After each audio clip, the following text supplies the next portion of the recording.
नमस्कार दोस्तों, स्वागत है आपका हमारे YouTube चैनल जीएस बाय आकाश में। आज के इस वीडियो में हम लोग स्ट्रैटेजी के महत्वपूर्ण प्रश्नों को पढ़ेंगे जो आपके किसी भी एग्जाम के लिए बहुत ही इंपॉर्टेंट होगा। और इस एक वीडियो से जीएस के आपके सारे सब्जेक्ट का रिवीजन हो जाएगा, क्योंकि इस वीडियो में जीएस के सारे सब्जेक्ट से प्रश्न लिए गए हैं। और सबसे खास बात इस वीडियो की इसकी, अगर आप रोज क्लास देखेंगे तो ये सारे प्रश्न आपको एकदम कंठस्थ याद हो जाएंगे। तो चलिए अपना क्लास शुरू करते हैं। देखिए, पहला प्रश्न कह रहा है कि करो या मरो का नारा किसने दिया। तो ये बहुत ही इंपॉर्टेंट प्रश्न है, क्योंकि ये सारे प्रश्न महात्मा गांधी जी से प्रश्न यहाँ पे इंपॉर्टेंट प्रश्न एग्जाम में आते हैं। तो महात्मा गांधी ने करो या मरो का नारा लगाया। किसने? महात्मा गांधी जी ने करो या मरो का नारा लगाया। कब लगाया? जब भारत छोड़ो आंदोलन चल रहा था। भारत छोड़ो आंदोलन के समय महात्मा गांधी ने करो या मरो का नारा लगाया। अब कब चल रहा था? तो भारत छोड़ो आंदोलन 8 अगस्त 1942 को चल रहा था। कब? 8 अगस्त 1942 को भारत छोड़ो आंदोलन चल रहा था। इसी दौरान गांधी जी ने करो या मरो का नारा लगाया। तो ये आप लोग ध्यान रखेंगे। और गांधी जी के बारे में कुछ पुस्तिका थी, जैसे पत्रिका थी, जैसे इंडियन ओपिनियन। अब आपसे पूछेगा कि इंडियन ओपिनियन किसका संपादन किसने किया? इंडियन ओपिनियन का संपादन किसने किया? तो महात्मा गांधी हो जाएगा। और नवजीवन पत्रिका का संपादन किसने किया? नवजीवन नामक पत्रिका। और यंग इंडिया नामक पत्रिका का संपादन किसने किया? यंग इंडिया नामक पत्रिका का संपादन, ये सभी गांधी जी की पत्रिकाएं ही। और हरिजन पत्रिका का संपादन किसने किया? हरिजन पत्रिका का संपादन किसने किया? तो ये सारी पत्रिका का संपादन किसने किया था? तो महात्मा गांधी जी ने किया था। किसने? महात्मा गांधी जी ने किया था। तो ये सारी प्रश्न आप लोग ध्यान रखेंगे। इन दोनों का भी संपादन किसने किया था? महात्मा गांधी जी ने किया था। तो इतनी चीजें आप लोग महात्मा गांधी जी से याद रखेंगे। तो देख लेते हैं, करो या मरो का नारा किसने दिया। तो महात्मा गांधी जी ने करो या मरो का नारा दिया। करो या मरो का नारा महात्मा गांधी जी ने भारत छोड़ो आंदोलन के समय, जो कि कब चला था भारत छोड़ो आंदोलन? 8 अगस्त 1942 को। और इंडियन ओपिनियन किसकी पत्रिका थी? तो महात्मा गांधी जी की। यंग इंडिया किसकी पुस्तिका थी? तो ये महात्मा गांधी जी ने प्रकाशन किया था। और हरिजन पत्रिका का प्रकाशन किसने किया था? तो महात्मा गांधी जी ने प्रकाशन किया था। नवजीवन पत्रिका का संपादन किसने किया था? तो इसका भी संपादन किसने किया था? महात्मा गांधी जी ने किया था। तो इतनी चीजें महात्मा गांधी जी से आप लोग याद रखते हुए चलेंगे। ठीक, अब बढ़ते अपने अगले प्रश्न की ओर। अगला प्रश्न कह रहा है कि संयुक्त राष्ट्र मानवाधिकार आयोग का मुख्यालय कहाँ पे है। तो देखिए, संयुक्त राष्ट्र मानवाधिकार आयोग है, इसका मुख्यालय कहाँ पे? जिनेवा में। और जिनेवा कहाँ पे पड़ता है? ये स्विट्जरलैंड में पड़ता है। ठीक, इतनी चीजें आप लोग ध्यान रखेंगे। अब इसकी स्थापना की बात करें, यानी कि संयुक्त राष्ट्र मानवाधिकार आयोग की स्थापना कब हुई थी? तो ये 2006 में इसकी स्थापना हुई। कब हुई थी इसकी स्थापना? 2006 में। और अब आपसे पूछेगा कि विश्व मानवाधिकार दिवस कब मनाते हैं। तो आप लोग बताएंगे कि विश्व मानवाधिकार दिवस कब मनाया जाता है। तो विश्व मानवाधिकार डे जो है वो मनाया जाता है 10 दिसंबर के दिन। कब मनाया जाता है? 10 दिसंबर के दिन मनाया जाता है। और राष्ट्रीय मानवाधिकार आयोग की स्थापना कब हुई थी? तो ये आप लोग बताएंगे, राष्ट्रीय मानवाधिकार आयोग की स्थापना कब हुई थी। तो आप लोग छापेंगे इसको कि 1993 में इसके 1993 में इसकी स्थापना हुई। और राष्ट्रीय मानवाधिकार आयोग के प्रथम अध्यक्ष कौन बनाए गए? राष्ट्रीय मानवाधिकार जो इसके प्रथम अध्यक्ष बनाए गए थे उनका क्या नाम था? तो इनके प्रथम अध्यक्ष रंगनाथ मिश्र थे। कौन थे इनके प्रथम अध्यक्ष? रंगनाथ मिश्र इनके प्रथम अध्यक्ष थे राष्ट्रीय मानवाधिकार आयोग का। और राष्ट्रीय मानवाधिकार आयोग के जो भी सदस्य होते हैं उनका कार्यकाल कितने वर्ष का होता है? तो इनका कार्यकाल 3 वर्ष या 70 माह, जो भी 70 साल जो भी पहले कंप्लीट हो जाए। 3 वर्ष या 70 साल जो भी पहले कंप्लीट हो जाए। ठीक, तो इतनी चीजें आप लोग यहाँ से ध्यान रखेंगे। तो संयुक्त राष्ट्र मानवाधिकार आयोग का मुख्यालय कहाँ पे है? तो जिनेवा स्विट्जरलैंड में है संयुक्त राष्ट्र मानवाधिकार आयोग का मुख्यालय। और संयुक्त राष्ट्र मानवाधिकार आयोग की स्थापना 2006 में हुई। और विश्व मानवाधिकार आयोग दिवस कब मनाते हैं? तो ये 10 दिसंबर को मनाते हैं। अब बात करते हैं राष्ट्रीय मानवाधिकार आयोग की। तो इसकी स्थापना 1993 में राष्ट्रीय मानवाधिकार आयोग की। और इसके पहले अध्यक्ष कौन बनाए गए? रंगनाथ मिश्र इसके पहले अध्यक्ष बनाए गए। रंगनाथ मिश्र इसके पहले अध्यक्ष बनाए गए। और बात करते हैं इनके सदस्यों का कार्यकाल, यानी कि राष्ट्रीय मानवाधिकार आयोग के जो सदस्यों का कार्यकाल होता है वो 3 वर्ष या 70 साल जो भी पहले कंप्लीट हो जाए। तो देखिए, ब्लैक फॉरेस्ट, यहाँ पे जियोग्राफी से प्रश्न है, ब्लैक फॉरेस्ट पर्वत कहाँ पे स्थित है? तो ब्लैक फॉरेस्ट पर्वत ये जर्मनी में स्थित है। और ब्लैक फॉरेस्ट पर्वत के बारे में ध्यान रखेंगे, यहाँ से एक नदी का उद्गम होता है। ये यहाँ से ब्लैक फॉरेस्ट पर्वत से एक नदी का उद्गम होता है। उसका क्या नाम है? उसका नाम है डेन्यूब नदी। डेन्यूब नदी का यहाँ से उद्गम होता है। ब्लैक फॉरेस्ट पर्वत से। और डेन्यूब नदी अपना मुहाना कहाँ पे जाके बनाती है, यानी कि अपना जल कहाँ पे गिराती है, तो अपना जल काला सागर में गिराती है। कहाँ पे अपना जल गिराती है, काला सागर में अपना जल गिराती है। और आपसे पूछे कि विश्व का रूर प्रदेश का किसे कहा जाता है, विश्व का रूर प्रदेश किसे कहा जाता है, तो विश्व का रूर प्रदेश कहा जाता है जर्मनी में।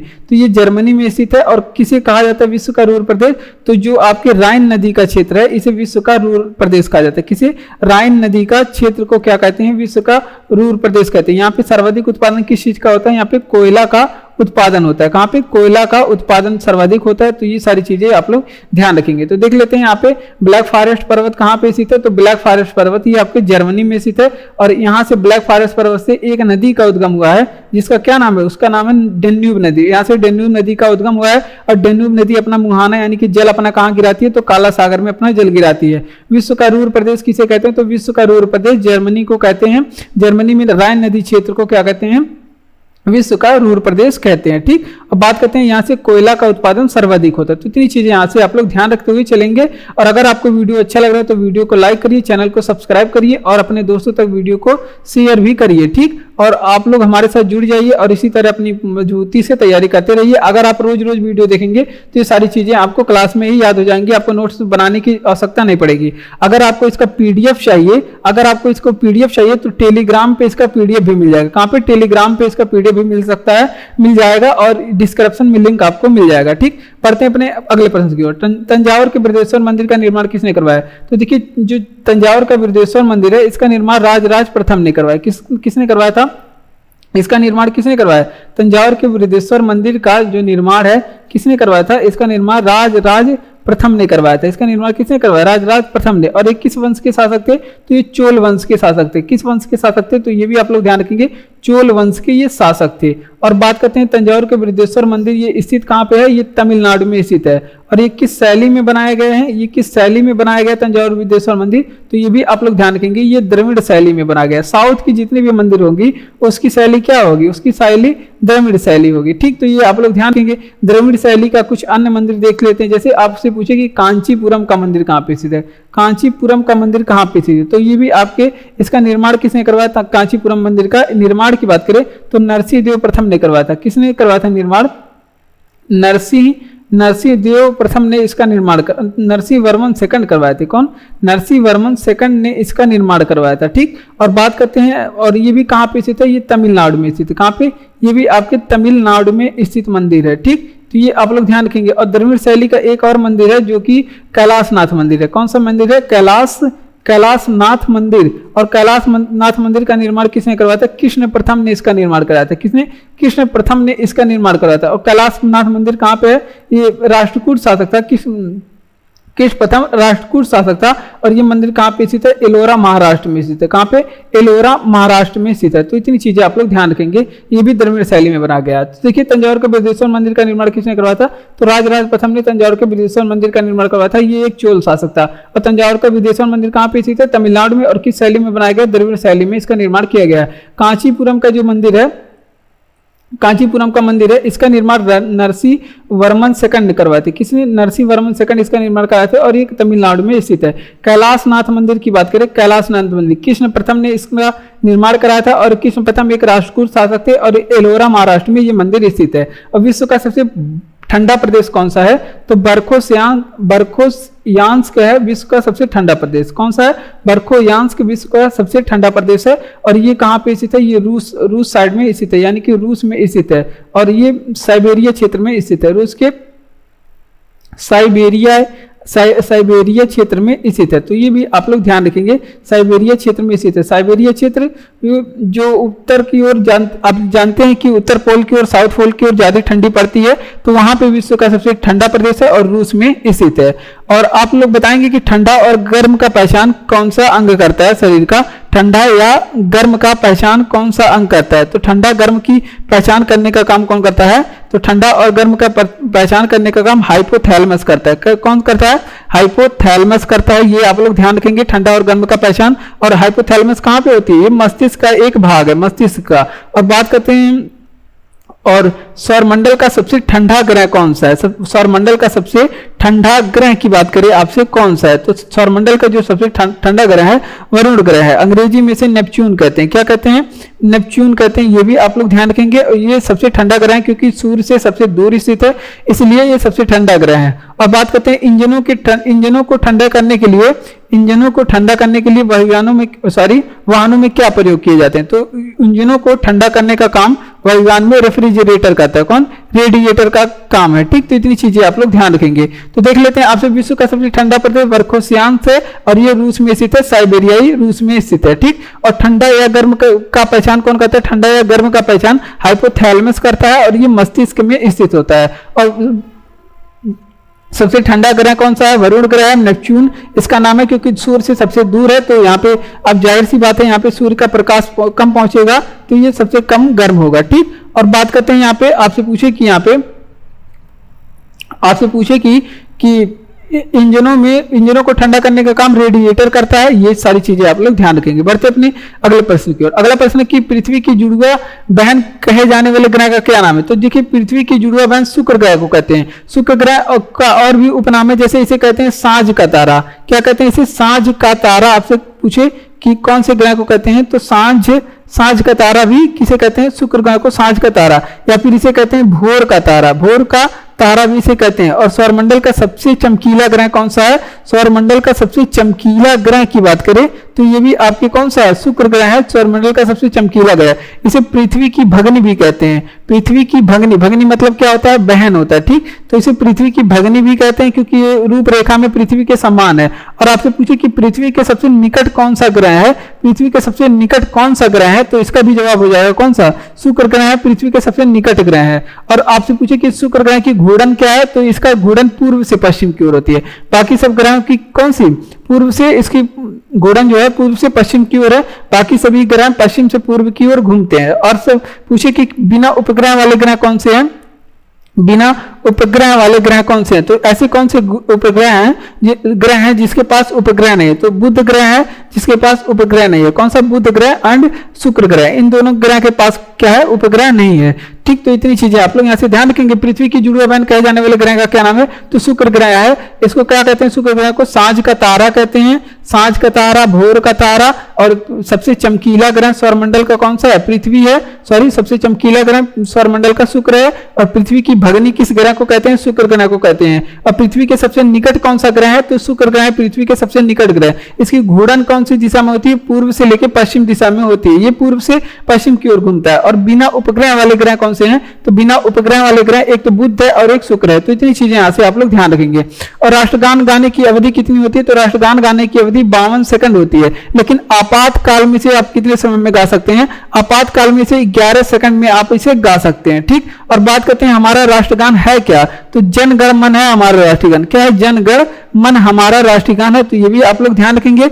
और बात करते हैं ये जनगण मन लिया कहां से गया? जनगण मन लिया कहां से गया? तो गीतांजलि नामक पुस्तक से लिया गया। गीतांजलि नामक पुस्तक से जनगण मन लिया गया। और गीतांजलि पुस्तक के लेखक कौन है?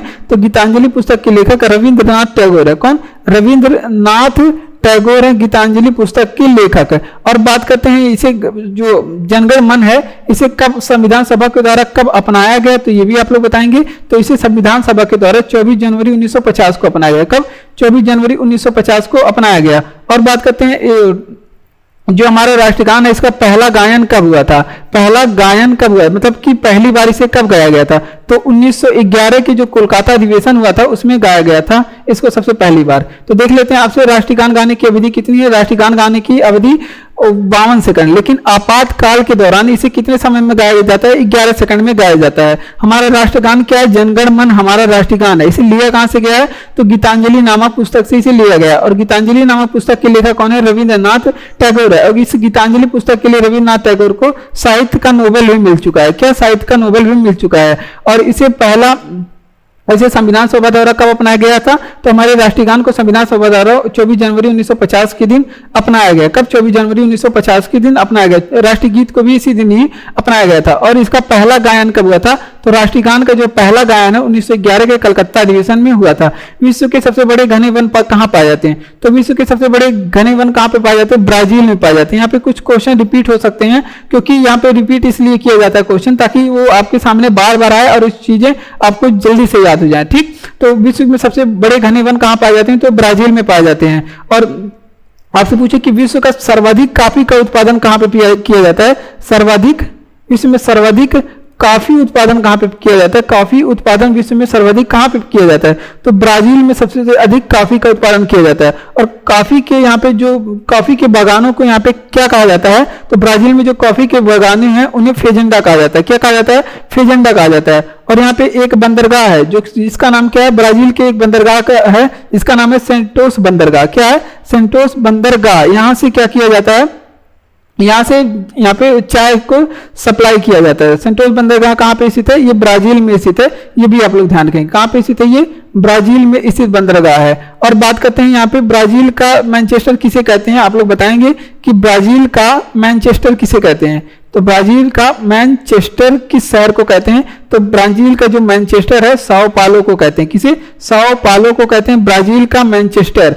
और आपसे पूछे कि सांपों का देश किसे कहते हैं? किस देश को सांपों का देश कहते हैं? सांपों का देश, क्योंकि यहाँ पे अमेजन कई जो वन है अमेजन, वहां पे बहुत ही विभिन्न तरह के सांप पाए जाते हैं और बहुत ही जहरीले सांप पाए जाते हैं और बहुत ही बड़े बड़े सांप पाए जाते हैं। तो ये सारी चीजें आप लोग ध्यान रखेंगे, इसलिए ब्राजील को क्या कहते हैं? सांपों का देश कहते हैं। तो और चीजें हम लोग यहाँ से देख लेते हैं। आपसे पूछे कि विश्व का सबसे बड़े घने वन कहाँ पर पाए जाते हैं? और ये आपके ब्राजील में ही पाए जाते हैं। विश्व के सबसे घने वन यहाँ पे पाए जाते हैं। ठीक, और ये अमेजन वन यहाँ पे पाए जाते हैं। कौन से वन? अमेजन वन पाए जाते हैं। तो ये सारी चीजें आप लोग ध्यान रखेंगे। और बात करते हैं सर्वाधिक कॉफी का उत्पादन भारत का कौन सा, विश्व का कौन सा देश करता है? तो सर्वाधिक कॉफी का उत्पादन ब्राजील करता है। और यहाँ पे जो कॉफी के बागान है उन्हें क्या कहा जाता है? फेजेंडा कहा जाता है। और सेंटोस नामक बंदरगाह कहाँ पे है? ब्राजील में है। ठीक, और बात करते हैं सांपों का देश किसे कहा जाता है? तो ब्राजील को सांपों का देश कहा जाता है। ब्राजील का मैनचेस्टर किसे कहा जाता है? तो आप लोग नोट करिएगा, ब्राजील का मैनचेस्टर किसे कहा जाता है? साओ पालो को कहा जाता है। ठीक,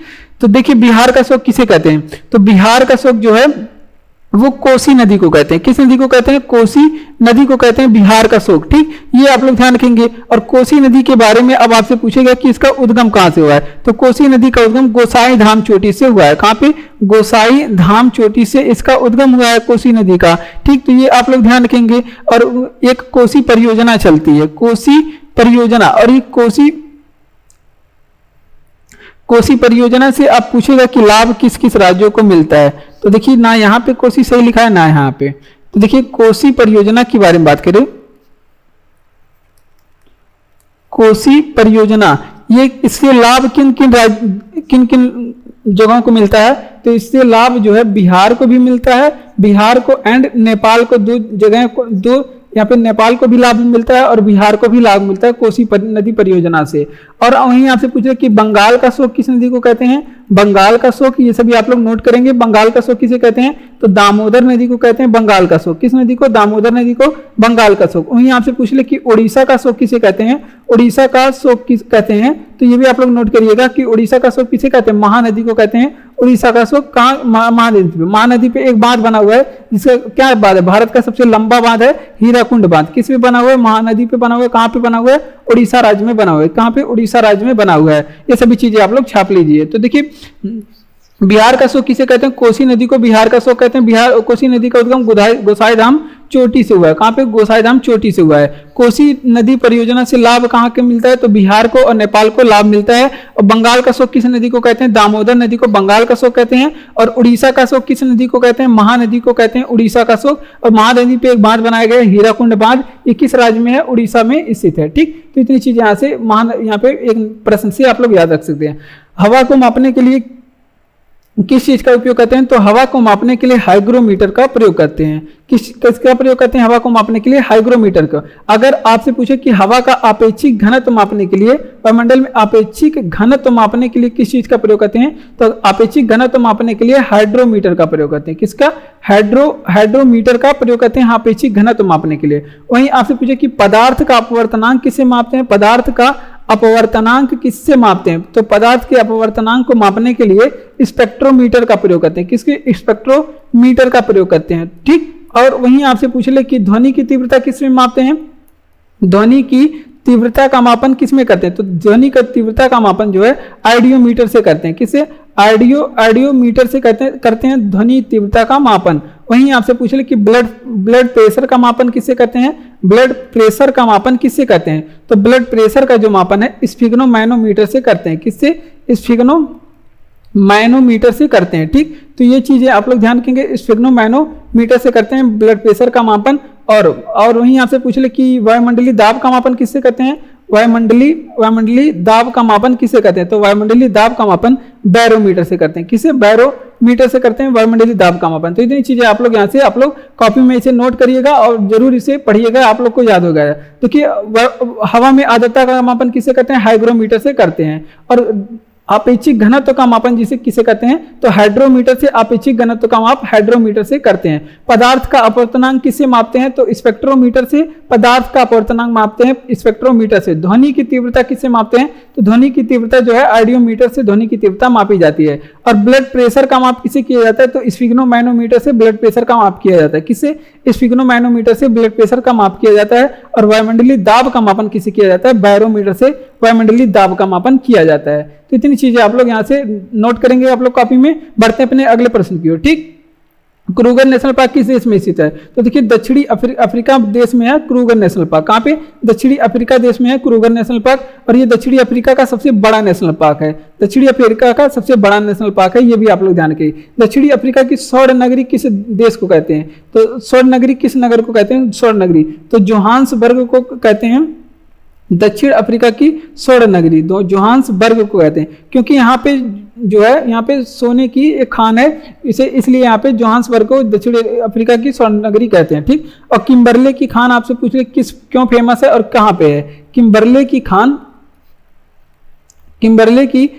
आपसे पूछ ले कि कहाँ पे है और ये क्यों फेमस है, तो किम्बरले की खान जो है ये हीरा के लिए फेमस है। किसके लिए, हीरा के लिए फेमस है। और ये भी कहाँ पे है, साउथ अफ्रीका में। कहाँ पे, साउथ अफ्रीका में, दक्षिणी अफ्रीका देश में है। और वहीं आपसे पूछे कि वेल्स घास के मैदान किस देश में पाए जाते हैं या फिर कहाँ पाए जाते हैं, वेल्स घास के मैदान कहाँ पाए जाते हैं, तो वेल्स घास के मैदान भी दक्षिण अफ्रीका में पाए जाते हैं, दक्षिणी अफ्रीका देश में पाए जाते हैं। और वहीं आपसे पूछ ले कि दक्षिण अफ्रीका की मुद्रा क्या है, तो दक्षिण अफ्रीका की जो मुद्रा है रैंड है। क्या है, रैंड दक्षिणी अफ्रीका की मुद्रा है। और दक्षिणी अफ्रीका की पहली अश्वेत राष्ट्रपति कौन थे, दक्षिणी अफ्रीका की पहले अश्वेत राष्ट्रपति कौन बने थे, पहले अश्वेत राष्ट्रपति दक्षिण अफ्रीका के कौन थे, तो नेल्सन मंडेला थे। कौन, नेल्सन मंडेला थे। तो इतनी चीजें यहां से ध्यान रखेंगे, ये अश्वेत राष्ट्रपति थे यानी कि काले थे। ठीक, तो देखिए क्रूगर नेशनल पार्क किस देश में स्थित है, तो दक्षिणी अफ्रीका में स्थित है क्रूगर नेशनल पार्क। दक्षिणी अफ्रीका का सबसे बड़ा नेशनल पार्क है। स्वर्ण नगरी किसे कहते हैं दक्षिणी अफ्रीका की, तो जोहान्सबर्ग को कहते हैं स्वर्ण नगरी। वेल्स घास के मैदान कहाँ पे पाए जाते हैं, दक्षिणी अफ्रीका में वेल्स घास के मैदान पाए जाते हैं। दक्षिणी अफ्रीका की मुद्रा क्या है, रैंड है दक्षिणी अफ्रीका की मुद्रा। किम्बरले की खान कहाँ पाई जाती है, तो किम्बरले की खान जो है दक्षिणी अफ्रीका में है और ये हीरा के लिए प्रसिद्ध है। और पहले अश्वेत राष्ट्रपति दक्षिण अफ्रीका के पहले कौन श्वेत राष्ट्रपति कौन है, तो नेल्सन मंडेला दक्षिण अफ्रीका के पहले अश्वेत राष्ट्रपति थे। एक प्रकाश वर्ष बराबर होता है कितना, तो एक प्रकाश वर्ष बराबर प्रकाश द्वारा एक वर्ष में चली गई दूरी होती है। क्या,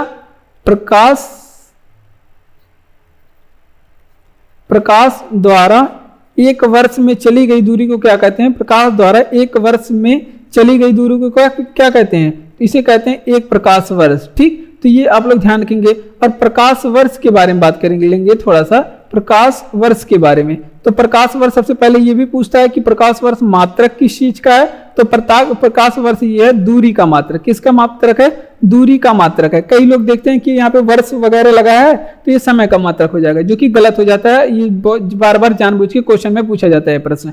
और एक पार्सेक बराबर कितना प्रकाश वर्ष होता है। अब मात्रक की बात करते हैं तो यूनिट की बात करेंगे। एक पार्सेक बराबर कितना प्रकाश वर्ष होता है, तो एक पार्सेक बराबर 3.26 प्रकाश वर्ष होता है। कितना, 3.26 प्रकाश वर्ष। ये आप लोग ध्यान रखेंगे, प्रकाश वर्ष 3.26 होता है। और एक प्रकाश वर्ष बराबर कितना मीटर होता है, एक प्रकाश वर्ष बराबर कितना मीटर, तो 9.46 गुणे 10⁻15 मीटर, गुणे 10⁻15 मीटर होता है। और एक पार्सेक बराबर कितना मीटर होता है, एक पार्सेक बराबर कितना मीटर होता है? तो 3.46 होता है, 3.08 है, 3.08 गुणे 10 पे घाते 16 मीटर होता है, 3.08 गुणे 10 पे घाते 16 मीटर होता है। तो इतनी चीजें यहाँ पे आप लोग ध्यान रखेंगे। तो देख लेते हैं प्रकाश वर्ष, एक प्रकाश वर्ष बराबर कितना होता है? तो प्रकाश द्वारा एक वर्ष में चली गई दूरी को क्या कहते हैं? एक प्रकाश वर्ष कहते हैं। प्रकाश द्वारा एक वर्ष में चली गई दूरी को क्या कहते हैं? प्रकाश वर्ष कहते हैं। प्रकाश वर्ष मात्रक किस चीज का है? तो प्रकाश वर्ष जो है मात्रक ये है दूरी का, दूरी को मापते हैं प्रकाश वर्ष में।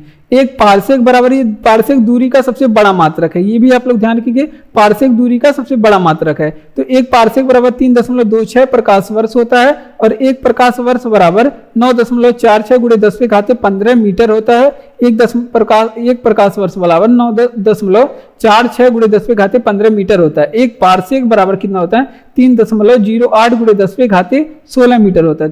3.08 गुणे 10 पे घाते 16 मीटर होता है। भारत का सबसे ऊंचा बांध कौन सा है? तो भारत का अगर सबसे ऊंचा बांध की बात करें, टेहरी बांध है भारत का सबसे ऊंचा बांध। कौन सा बांध है? टेहरी बांध है। और ये किस नदी पे बना हुआ है? ये भागीरथी नदी पे बना हुआ है। किस नदी पे? भागीरथी नदी पे बना हुआ है। और किस राज्य में स्थित है? ये उत्तराखंड में स्थित है। कहाँ पे? उत्तराखंड में स्थित है। और वहीं आपसे पूछे कि हीराकुंड बांध कहाँ पे, किस नदी पे स्थित है? हीराकुंड बांध किस नदी पे स्थित है? हीराकुंड बांध ये महानदी पे स्थित है। किस नदी पे? महानदी पे स्थित है। और ये किस राज्य में स्थित है? उड़ीसा में स्थित है। हीराकुंड बांध उड़ीसा में महानदी पे स्थित है। वहीं आपसे पूछ ले कि तिलाया बांध किस नदी पे स्थित है? तिलाया बांध किस नदी पे स्थित है? तो ये बराकर नदी पे स्थित है, बराकर नदी पे स्थित है। और ये किस राज्य में स्थित है? तिलाया बांध, तो ये झारखंड में स्थित है। किस राज्य में स्थित है? झारखंड में। और तिलाया बांध की बात करें, बराकर नदी की बात करें, तो ये दामोदर की सहायक नदी है। किस नदी की सहायक नदी है? दामोदर की सहायक नदी है। तो इतनी चीजें आप लोग यहाँ से तिलाया बांध से याद रखेंगे, और इसे आप लोग कॉपी में छाप लीजिए। तो देखिए भारत का सबसे ऊंचा बांध कौन सा है? टेहरी बांध है भारत का सबसे ऊंचा बांध, और ये भागीरथी नदी पे बनाया गया है, उत्तराखंड राज्य में बना हुआ है। हीराकुंड बांध किस राज्य में बना है? तो ये महानदी पे बना हुआ है, उड़ीसा में बना हुआ है। तिलाया बांध की बात करें तो ये बराकर नदी पे बना हुआ है, तिलाया बांध, और ये झारखंड राज्य में बना हुआ है। दामोदर नदी की सहायक नदी कौन सी है? तो दामोदर नदी की सहायक नदी बराकर नदी है। ठीक, तो बढ़ते अपने अगले प्रश्न की ओर। अगला प्रश्न कि पानी का शुद्धतम रूप कौन सा होता है? तो पानी का सबसे शुद्धतम रूप है वो वर्षा का जल होता है। वर्षा का जल होता है पानी का सबसे शुद्धतम रूप, और इसका पीएच वैल्यू कितना होता है? पीएच वैल्यू 7 होता है। ठीक, तो ये सबसे शुद्ध होता है। वहीं आपसे पूछ रहे कि जल का सूत्र क्या है? तो जल का सूत्र जो है H2O है। H2O जल का सूत्र है। वहीं आपसे पूछे कि भारी जल का सूत्र क्या होता है? भारी जल का सूत्र क्या होता है? D2O होता है भारी जल का सूत्र। और इस भारी जल को क्या कहते हैं? ड्यूटेरियम ऑक्साइड कहते हैं। क्या कहते हैं? ड्यूटेरियम ऑक्साइड कहते हैं। इसको क्या बोलते हैं? ड्यूटेरियम ऑक्साइड बोलते हैं। ये भी आप लोग ध्यान रखेंगे, ड्यूटेरियम ऑक्साइड इसे ही बोलते हैं। और इस भारी जल का आपसे पूछ ले कि क्वथनांक क्या होता है? तो भारी जल का जो क्वथनांक है सामान्य जल से थोड़ा सा अधिक होता है। तो इसका क्वथनांक होता है 101.42 डिग्री सेल्सियस। 101.42 डिग्री सेल्सियस होता है। और कृत्रिम वर्षा में किस चीज का प्रयोग करते हैं? कृत्रिम वर्षा में कौन सी गैस का प्रयोग करते हैं? तो कृत्रिम वर्षा में सिल्वर आयोडाइड का प्रयोग करते हैं। किसका? सिल्वर आयोडाइड का प्रयोग करते हैं। कृत्रिम वर्षा में सिल्वर आयोडाइड, कृत्रिम वर्षा में किसका प्रयोग करते हैं? सिल्वर आयोडाइड का प्रयोग करते हैं। तो ये भी आप लोग प्रश्न याद रखेंगे, क्योंकि ये सारे प्रश्न एग्जाम में पूछे गए हैं। तो ये सारे प्रश्न फिर से पूछे जाने की संभावना है। अम्लीय वर्षा में कौन सी चीज का उपयोग करते हैं? अम्लीय वर्षा में किस चीज का उपयोग करते हैं? तो अम्लीय वर्षा के लिए जिम्मेदार क्या होता है? तो SO2 यानी कि सल्फर डाइऑक्साइड और N2O या नाइट्रोजन, यहाँ पे नाइट्रोजन ऑक्साइड यहाँ पे इसके लिए जिम्मेदार होता है। ठीक, तो इतनी चीजें आप लोग ध्यान रखेंगे। तो देख लेते हैं पानी का सबसे शुद्धतम रूप कौन सा होता है? वर्षा का जल होता है पानी का सबसे शुद्धतम रूप, जिसका पीएच मान कितना होता है? 7 होता है पीएच मान। और जल का सूत्र क्या होता है? H2O है जल का सूत्र। और भारी जल का फार्मूला क्या होता है? D2O भारी जल का फार्मूला होता है, जिसे भारी जल को क्या कहते हैं? ड्यूटेरियम ऑक्साइड कहते हैं। इसका क्वथनांक कितना होता है? 101.42 इसका क्वथनांक होता है, समान जल से थोड़ा सा अधिक होता है। जबकि सामान्य जल का क्वथनांक कितना होता है? 100 डिग्री सेल्सियस होता है सामान्य जल का। और बात करते हैं कृत्रिम वर्षा के बारे में, तो सिल्वर आयोडाइड का प्रयोग करते हैं कृत्रिम वर्षा में। सिल्वर आयोडाइड का प्रयोग करते हैं कृत्रिम वर्षा में। अम्लीय वर्षा में किस चीज का प्रयोग करते हैं? सल्फर डाइऑक्साइड को और नाइट्रोजन ऑक्साइड का प्रयोग करते हैं। वित्त आयोग का गठन किस अनुच्छेद में है? तो वित्त आयोग का जो गठन है ये अनुच्छेद नंबर 280 में वित्त आयोग का गठन। अब वित्त आयोग की बात करें, इसकी स्थापना कब हुई थी वित्त आयोग की? तो 1951 में वित्त आयोग की स्थापना हुई थी। और आपसे पूछ रहे कि वित्त आयोग की जो पहले अध्यक्ष कौन बने थे? वित्त आयोग के पहले अध्यक्ष किसे बनाया गया था? तो वित्त आयोग के पहले अध्यक्ष बने थे केसी नियोगी। कौन बने थे? केसी नियोगी। ठीक, तो ये आप लोग ध्यान रखेंगे, केसी नियोगी वित्त आयोग के पहले अध्यक्ष बने थे। तो आप लोग छाप के बताएंगे कि वित्त आयोग के वर्तमान अध्यक्ष कौन है? तो वित्त आयोग के जो वर्तमान अध्यक्ष है नंद किशोर सिंह है, यानी कि एनके सिंह वित्त आयोग के वर्तमान समय में अध्यक्ष है। और वर्तमान समय में वित्त आयोग किस नंबर का है? 15वें ये अध्यक्ष है। और वित्त आयोग के जो सदस्य होते हैं उनका कार्यकाल कितने वर्ष का होता है? वित्त आयोग के जो सदस्य होते हैं उसका कार्यकाल कितने वर्ष का होता है? 5 वर्ष का होता है। वित्त आयोग के सदस्यों की नियुक्ति कौन करता है? वित्त आयोग के सदस्यों की नियुक्ति करने का काम कौन करता है? तो राष्ट्रपति वित्त आयोग के सदस्यों की नियुक्ति करते हैं। तो इतनी वित्त आयोग से इतनी चीजें आप लोग याद रखेंगे, यहाँ से प्रश्न आपको जरूर मिलेगा। ठीक, तो देख लेते हैं, आपसे पूछेगा कि वित्त आयोग का गठन कब हुआ था? तो अनुच्छेद 280 में वित्त आयोग का गठन है। स्थापना हुई थी 1951 में। और वित्त आयोग के जो पहले अध्यक्ष बने थे केसी नियोगी थे वित्त आयोग के पहले अध्यक्ष। और वर्तमान में जो वित्त आयोग के अध्यक्ष है नंद किशोर सिंह, यानी कि इनका नाम है एनके सिंह भी इनका नाम है, आप लोग को मिलेगा। और ये 15वें नंबर के अध्यक्ष है। और बात करते हैं वित्त आयोग के जो सदस्य होते हैं उनका कार्यकाल 5 वर्ष का होता है। सदस्यों की जो नियुक्ति है करने का काम कौन करता है? राष्ट्रपति करते हैं। बढ़ते हैं अपने अगले प्रश्न की ओर। अगला प्रश्न है हमारा कि विश्व व्यापार संगठन का मुख्यालय कहाँ पे है? तो यहाँ पे WTO की बात करता है, WTO की। इसकी जो मुख्यालय कहाँ पे है? जिनेवा में है। कहाँ पे है? जिनेवा में इसका हेडक्वार्टर है। इसकी स्थापना 1 जनवरी 1955 को हुई थी। कब? 1 जनवरी 1995 को इसकी स्थापना हुई थी। और वहीं आपसे पूछे कि विश्व मौसम विज्ञान संगठन की जो स्थापना कब हुई थी? विश्व मौसम विज्ञान संगठन, इसका हेडक्वार्टर पूछेगा कहाँ पे है? तो इसका भी हेडक्वार्टर कहाँ पे है? जिनेवा में है। जिनेवा में इसका भी हेडक्वार्टर स्थित है। वहीं आपसे पूछे कि विश्व स्वास्थ्य संगठन, जिसको क्या कहते हैं? WHO कहते हैं, विश्व स्वास्थ्य संगठन, इसके बारे में बात करेंगे। इसकी भी हेडक्वार्टर कहाँ पे है? जिनेवा में स्थित है। सभी की यहाँ पे जितने प्रश्न लिए गए हैं सभी का हेडक्वार्टर हम जिनेवा से ही उठाए हैं। तो देखिए, अंतरराष्ट्रीय श्रम संगठन का हेडक्वार्टर कहाँ पे है? अंतरराष्ट्रीय जो श्रम संगठन है इसका हेडक्वार्टर कहाँ पे स्थित है? तो अंतरराष्ट्रीय श्रम संगठन का हेडक्वार्टर भी कहाँ पे?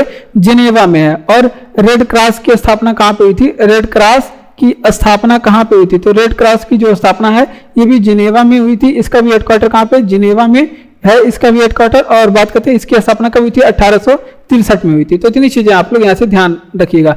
विश्व व्यापार संगठन, जिसको क्या कहते हैं? WTO, इसकी हेडक्वार्टर कहाँ पे? जिनेवा में। स्थापना 1 जनवरी 1955 को हुई थी। और विश्व मौसम विज्ञान संगठन के बारे में बात करें, इसका भी हेडक्वार्टर जिनेवा में। और विश्व स्वास्थ्य संगठन WHO, जिसकी स्थापना 7 अप्रैल 1948 को हुई थी, इसका भी हेडक्वार्टर कहाँ पे? जिनेवा में। अंतरराष्ट्रीय श्रम संगठन, इसकी स्थापना कब हुई थी? जिनेवा में भी इसका हेडक्वार्टर। रेड क्रॉस की स्थापना ये जिनेवा में, इसका स्थापना 1863 में हुई थी। फीफा का मुख्यालय कहाँ पे है? तो ज्यूरिख स्विट्जरलैंड में फीफा का मुख्यालय कहाँ पे? Zurich Switzerland. और यहाँ पे है फीफा का मुख्यालय। ठीक, ये आप लोग ध्यान रखेंगे। और फीफा का संबंध किससे है? तो फीफा का जो संबंध है आप सभी जानते हैं कि फीफा का संबंध फुटबॉल से है। फुटबॉल का जो टूर्नामेंट है उसका आयोजन करवाता है। फुटबॉल का जो टूर्नामेंट वगैरह है उसका हेडक्वार्टर। और कुछ चीजें देख लेते हैं, जैसे ISA का हेडक्वार्टर आपसे पूछ ले। अब आपसे पूछे, आप कहेंगे कि ISA का है तो इंटरनेशनल सोलर अलायंस, इसका हेडक्वार्टर कहाँ पे है? गुड़गांव हरियाणा में स्थित है। कहाँ पे? गुड़गांव हरियाणा में इसका हेडक्वार्टर स्थित है।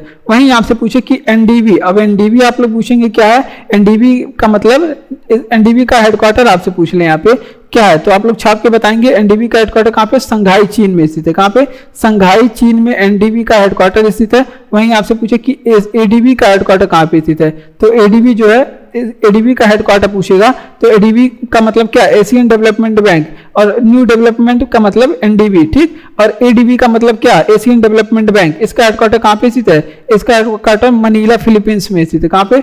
मनीला फिलीपींस में स्थित है। फिलीपींस की राजधानी क्या है? मनीला। तो इतनी चीजें आप लोग यहाँ से ध्यान रखेंगे। तो देख लेते हैं, आपसे पूछे कि फीफा का मुख्यालय कहाँ पे स्थित है? तो ज्यूरिख स्विट्जरलैंड में है। फीफा का मुख्यालय ज्यूरिख स्विट्जरलैंड में। और फीफा का संबंध किससे? फुटबॉल का टूर्नामेंट का आयोजन करवाता है। इंटरनेशनल सोलर अलायंस का हेडक्वार्टर कहाँ पे स्थित है? तो इसका हेडक्वार्टर गुड़गांव हरियाणा में स्थित है। और न्यू डेवलपमेंट बैंक का हेडक्वार्टर कहाँ पे स्थित है? संघाई चीन में इसका हेडक्वार्टर स्थित है। ADB यानी कि एशियन डेवलपमेंट बैंक का हेडक्वार्टर कहाँ पे स्थित है? मनीला फिलीपींस में इसका हेडक्वार्टर स्थित है। प्रचंड बेरोजगारी कहाँ पाई जाती है? तो प्रचंड बेरोजगारी जो है ये कृषि क्षेत्र में ज्यादातर देखने को मिलती है।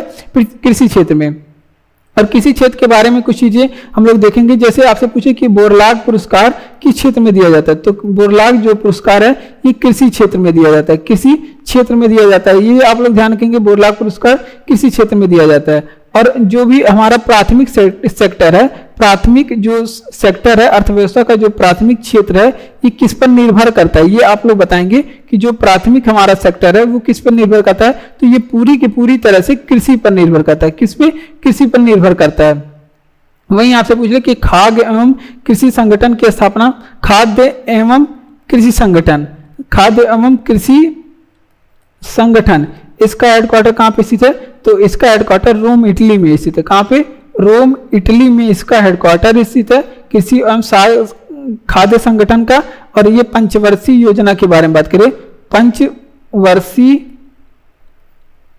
योजना, तो जो पहली पंचवर्षीय योजना थी, जो भारत की पहली पंचवर्षीय योजना थी, ये आपके आधारित किस पे थी, तो पहली पंचवर्षीय योजना पूरी तरह से जो आधारित थी किस पे, कृषि पे आधारित थी। और पहली पंचवर्षीय की योजना कब से शुरू हुई थी, तो 1951 से शुरू हुई थी पहली पंचवर्षीय योजना, और चली कब थी, 1956 तक। कब से? 1951 से 1956 तक चली थी। तो इतनी चीजें यहाँ पे ध्यान रखेंगे। तो देख लेते हैं, आपसे पूछे कि प्रचंड बेरोजगारी कहाँ पाई जाती है, तो कृषि क्षेत्र में प्रचंड बेरोजगारी पाई जाती है। और बोरलाग पुरस्कार किस क्षेत्र में दिए जाते हैं, तो बोरलाग पुरस्कार किसी क्षेत्र में दिए जाते हैं। और प्रथम प्राथमिक क्षेत्र पूरी तरह से निर्भर किस पे करता है, तो प्राथमिक क्षेत्र पूरी तरह से डिपेंड होता है, डिपेंडेंट ऑन कृषि। ठीक। खाद्य एवं कृषि संगठन, इसका हेडक्वार्टर कहाँ पे स्थित है, रोम इटली में इसका हेडक्वार्टर स्थित है। और पहली पंचवर्षीय योजना जो कि 1951 से 1956 तक चली थी, कब से, 1951 से 1956 तक चली थी। और एक पूरी तरह किस पे आधारित थी, कृषि पे आधारित थी। बढ़ते हैं अपने अगले प्रश्न की ओर। सरदार सरोवर बांध किस नदी पे बना हुआ है, तो सरदार सरोवर बांध नर्मदा नदी पे बना हुआ है। किस नदी पे, सरदार सरोवर बांध ये किस नदी पे बना हुआ है, तो सरदार सरोवर बांध नर्मदा नदी पे बना हुआ है। और आपसे पूछे सरदार सरोवर बांध किस राज्य में बना हुआ है, तो गुजरात में सरदार सरोवर बांध बना हुआ है। और आपसे पूछ ले कि सरदार सरोवर बांध की इसकी विशेषता क्या है, इसकी क्या विशेष बात है, तो इसकी विशेष बात है कि ये भारत का दूसरा सबसे बड़ा बांध है, भारत का दूसरा सबसे बड़ा बांध है। ठीक। और आपसे पूछे कि भारत का बड़ा बांध कौन सा है, भारत का बड़ा बांध कौन सा है, तो सबसे बड़ा बांध जो है इंडिया, मतलब भारत का जो सबसे बड़ा बांध है उसका क्या नाम है, तो उसका नाम है भाखड़ा नांगल बांध। क्या नाम है, भाखड़ा नांगल बांध है। और भाखड़ा नांगल बांध भारत का सबसे बड़ा बांध है। और ये किस नदी पे बना हुआ है, तो ये सतलुज नदी पे बना हुआ है। कौन से, सतलुज नदी पे बना हुआ है। और किस राज्य में बना हुआ है, हिमाचल प्रदेश में। ठीक। और आपसे पूछे कि धुआंधार जलप्रपात किस नदी पे बना हुआ है,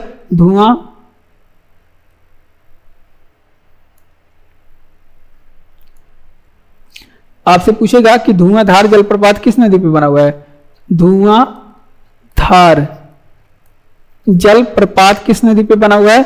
या फिर आपसे पूछे कि इंदिरा सागर बांध किस नदी पे बना हुआ है, इंदिरा सागर बांध किस नदी पे बना हुआ है, तो इंदिरा सागर बांध, धुआंधार जलप्रपात, ये तीनों दोनों को दोनों आपके नर्मदा नदी पे बना हुआ है। किस नदी पे, नर्मदा नदी पे बना हुआ है। और ये कहाँ पे, दोनों के दोनों मध्य प्रदेश में स्थित है। ठीक। तो देख लेते हैं, आपसे पूछेगा कि सरदार सरोवर बांध किस नदी पे बना हुआ है, तो सरदार सरोवर बांध नर्मदा नदी पे बना हुआ है और गुजरात में ये बना हुआ है। और इसकी सरदार सरोवर बांध की विशेषता ये है कि ये भारत का दूसरा सबसे बड़ा बांध है। और भारत का पहला सबसे बड़ा बांध आपसे पूछे तो भाखड़ा नांगल बांध है, भारत का पहला सबसे बड़ा बांध है। सतलुज नदी हिमाचल प्रदेश में बना हुआ है। कहाँ पे, सतलुज नदी हिमाचल प्रदेश में बना हुआ है। और बात करते हैं धुआंधार जलप्रपात किस नदी पे, तो नर्मदा नदी पे। इंदिरा सागर बांध किस नदी पे बना हुआ है, तो नर्मदा नदी पे मध्य प्रदेश में बना हुआ है। ठीक। इतनी चीजें आप लोग याद रखेंगे, यहाँ से आप लोग कॉपी में नोट करेंगे, याद भी रखेंगे।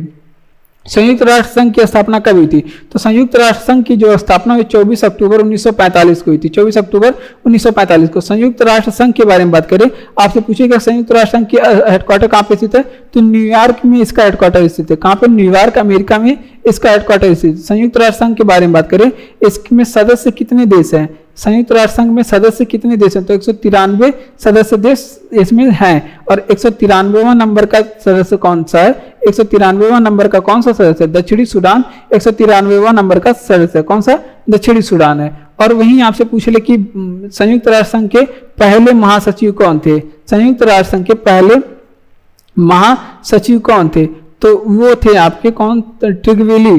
संयुक्त जो संयुक्त राष्ट्र महासभा है उसके पहले महासचिव कौन है? ट्रिगवेली। और ये कहाँ के रहने वाले थे? ये नॉर्वे के रहने वाले थे। और संयुक्त राष्ट्र सभा के वर्तमान समय में कौन महासचिव है? वर्तमान समय में महासचिव कौन है? तो संयुक्त राष्ट्र सभा के जो वर्तमान समय में महासचिव है उनका क्या नाम है? Antonio Guterres. कौन है? एंटोनियो गुटेरेस हैं। और ये दूसरे नंबर के, ये दूसरा कार्यकाल है इनका। और ये एंटोनियो गुटेरेस कहाँ के रहने वाले हैं? तो ये भी पुर्तगाल के रहने वाले हैं। कहाँ के? पुर्तगाल के रहने वाले हैं। ठीक, तो ये भी आप लोग ध्यान रखेंगे। और संयुक्त राष्ट्र संघ में ये सदस्य अंग कितने हैं? संयुक्त राष्ट्र के यूएनओ के अंग आपसे पूछ ले कितने हैं? तो यूएनओ के अंग टोटल 6 हैं। ठीक, तो इतनी चीजें आप लोग ध्यान रखेंगे। संयुक्त राष्ट्र संघ की स्थापना कब हुई थी? 24 अक्टूबर 1945 को हुई थी संयुक्त राष्ट्र संघ की स्थापना। इसका हेडक्वार्टर कहाँ पे? न्यूयॉर्क में, अमेरिका में। संयुक्त राष्ट्र संघ में सदस्यों की संख्या कितनी है? 193 देश शामिल है। 193 देश है आपका दक्षिणी सूडान। और ये संयुक्त राष्ट्र संघ का नवीनतम सदस्य है। ठीक, और बात करते हैं पहले महासचिव कौन थे? संयुक्त राष्ट्र संघ के ट्रिगवेली थे और ये नॉर्वे के रहने वाले थे। और वर्तमान महासचिव कौन है? एंटोनियो गुटेरेस है। इनका दूसरा कार्यकाल है, पुर्तगाल के रहने वाले हैं। बढ़ते हैं अगले प्रश्न की ओर। अगला प्रश्न है हमारा कि भद्रा वन्यजीव अभयारण्य भारत के किस राज्य में स्थित है? तो भद्रा वन्यजीव अभयारण्य भारत के कर्नाटक राज्य में स्थित है। कहाँ पे? कर्नाटक राज्य में स्थित है। और कर्नाटक राज्य की बात करें, राजधानी क्या है कर्नाटक राज्य की? बेंगलुरु है। कर्नाटक की राजधानी क्या है? बेंगलुरु है। ये भी आप लोग याद रखेंगे। और भारत का सिलिकॉन वैली किसे कहा जाता है? भारत का सिलिकॉन वैली किसे कहा जाता है? तो बेंगलुरु को कहा जाता है। बेंगलुरु को कहा जाता है भारत का सिलिकॉन वैली। इसको बेंगलुरु को कहा जाता है। ठीक, और कुछ चीजें आप लोग देख लेते हैं, जैसे बांदीपुर राष्ट्रीय उद्यान कहाँ पे स्थित है? बांदीपुर नेशनल पार्क कहाँ पे स्थित है? या फिर आपसे पूछे कि घाट प्रभा नेशनल पार्क कहाँ पे स्थित है? और वहीं आपसे पूछे कि अलमाटी बांध कहाँ पे स्थित है? सॉरी, पहले इतना देख लेते हैं। बांदीपुर नेशनल पार्क, घाट प्रभा नेशनल पार्क कहाँ पे स्थित है? ये दोनों कर्नाटक में स्थित है। कहाँ पे? कर्नाटक में स्थित बांध है। और वहीं आपसे पूछे कि जो अलमाटी बांध किस नदी पे बना हुआ है? अलमाटी बांध किस नदी पे बना हुआ है? तो ये आपकी कृष्णा नदी पे बना हुआ है। किस नदी पे बना हुआ है? कृष्णा नदी पे अलमाटी बांध बना हुआ है। और ये कहाँ पे? कर्नाटक में स्थित है। कहाँ पे? कर्नाटक में स्थित है। तो देख लेते हैं, यहाँ पे आपसे रिवीजन करेंगे तो आपसे पूछेगा अगर कि भद्रा वन्यजीव अभयारण्य भारत के किस राज्य में स्थित है? कर्नाटक में भद्रा वन्यजीव अभयारण्य स्थित है। कहाँ पे? कर्नाटक।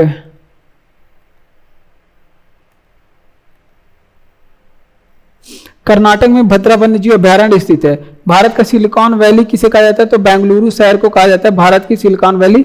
इस पे स्पेस सिटी भी कहा जाता है। इसे भारत का स्पेस सिटी भी कहा जाता है। ठीक, और बात करते हैं बांदीपुर नेशनल पार्क कहाँ पे स्थित है? घाट प्रभा नेशनल पार्क कहाँ पे स्थित है? तो ये दोनों के दोनों कर्नाटक में स्थित है। अलमाटी बांध किस नदी पे बना हुआ है? तो अलमाटी बांध कृष्णा नदी पे बना हुआ है और कर्नाटक में बना हुआ है। कर्नाटक की राजधानी क्या है? बेंगलुरु है। ठीक, द्रोणाचार्य पुरस्कार किस क्षेत्र में दिया जाता है? तो खेल क्षेत्र में दिया जाता है। किस क्षेत्र में? खेल प्रशिक्षु को दिया जाता है। खेल प्रशिक्षु को दिया जाता है, यानी कि जो खेल सीखने वाले बच्चे हैं उनको दिया जाता है। और द्रोणाचार्य पुरस्कार की बात करें तो इसकी शुरुआत कब से हुई? तो द्रोणाचार्य पुरस्कार की जो शुरुआत है वो 1985 से हुई। कब? 1985 से द्रोणाचार्य पुरस्कार की शुरुआत हुई। और द्रोणाचार्य जो पुरस्कार है इसके पहले विजेता कौन है? द्रोणाचार्य पुरस्कार के पहले विजेता कौन है? तो ओम नामीबियर है इसके पहले विजेता। कौन? ओम नामीबियर हैं इसके पहले विजेता। ठीक, तो और देखते हैं, और ये कब जीते थे? 1985 में ही इसके विजेता बन गए थे। और वहीं आपसे पूछे कि राष्ट्रमंडल खेल की शुरुआत कब हुई थी? राष्ट्रमंडल खेल इसकी शुरुआत कब हुई थी? तो राष्ट्रमंडल खेल शुरू कब से हुए थे? तो राष्ट्रमंडल खेल जो शुरू हुई थी 1930 से हुई थी। और वहीं आपसे पूछे कि एशियाई खेल कब से प्रारंभ हुए थे? एशियाई खेल कब से प्रारंभ हुए थे? तो एशियाई खेल शुरू हुई थी 1951 से। और पहली बार कहाँ पे हुआ था? दिल्ली में हुआ था। कहाँ पे? पहली बार इसे दिल्ली में खेला गया था। और राष्ट्रीय खेल दिवस कब मनाए जाते हैं? ये आप लोग बताएंगे कि राष्ट्रीय खेल दिवस कब मनाए जाते हैं। राष्ट्रीय खेल दिवस और ये किसके जन्मदिन पे मनाए जाते हैं ये भी आप लोग बताएंगे, छाप के कमेंट बॉक्स में हमें बताएंगे किसके जन्मदिन पे मनाए जाते हैं। तो यहाँ पे दो प्रश्न हम आपसे पूछ रहे हैं, आप लोग बताएंगे जरूर इसका जवाब। और भारत की मीठे पानी की सबसे बड़ी झील कौन सी है? भारत की मीठे पानी की सबसे बड़ी झील है वूलर झील। वूलर झील, और ये वूलर झील कहाँ पे स्थित है? ये जम्मू एंड कश्मीर में स्थित है, जम्मू एंड कश्मीर में। और वहीं आपसे पूछिए कि डल झील कहाँ पे स्थित है? डल झील भी कहाँ पे स्थित है? तो ये भी आपके जम्मू एंड कश्मीर में स्थित है। ठीक, और वहीं आपसे पूछे कि खारे पानी की सबसे बड़ी झील कौन सी है। खारे पानी की जो सबसे बड़ी झील है उसका क्या नाम है, तो खारे पानी की जो बड़ी झील है उसका नाम है चिल्का झील। और चिल्का झील कहाँ पे स्थित है, ये उड़ीसा राज्य में स्थित है, उड़ीसा में स्थित है। तो ये भी आप लोग ध्यान रखेंगे। और सबसे बड़ी कृत्रिम झील कौन सी है, भारत की जो सबसे बड़ी कृत्रिम झील कौन सी है, तो भारत की जो सबसे बड़ी कृत्रिम झील है उसकी जो है वो क्या है, गोविंद सागर, उसका क्या नाम है, गोविंद सागर उसका नाम है। और गोविंद सागर की बात करें ये स्थित कहां पे है, तो ये भाखड़ा नांगल बांध पे, कहां पे बनाया गया है,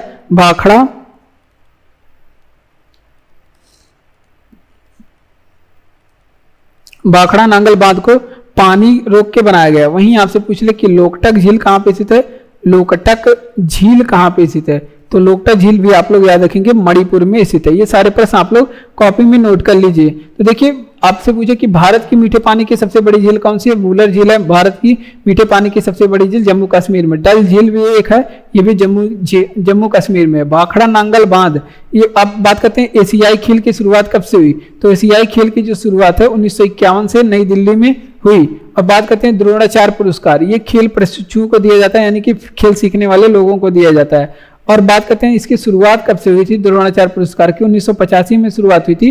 और द्रोणाचार्य पुरस्कार के पहले विजेता कौन है, ओम नामबिबियर हैं। इसके पहले विजेता कौन है, ओम नामबिबियर इसके पहले विजेता थे और ये 1985 में ही जीत लिए थे। राष्ट्रमंडल खेल कब से शुरू हुए थे, 1930 से।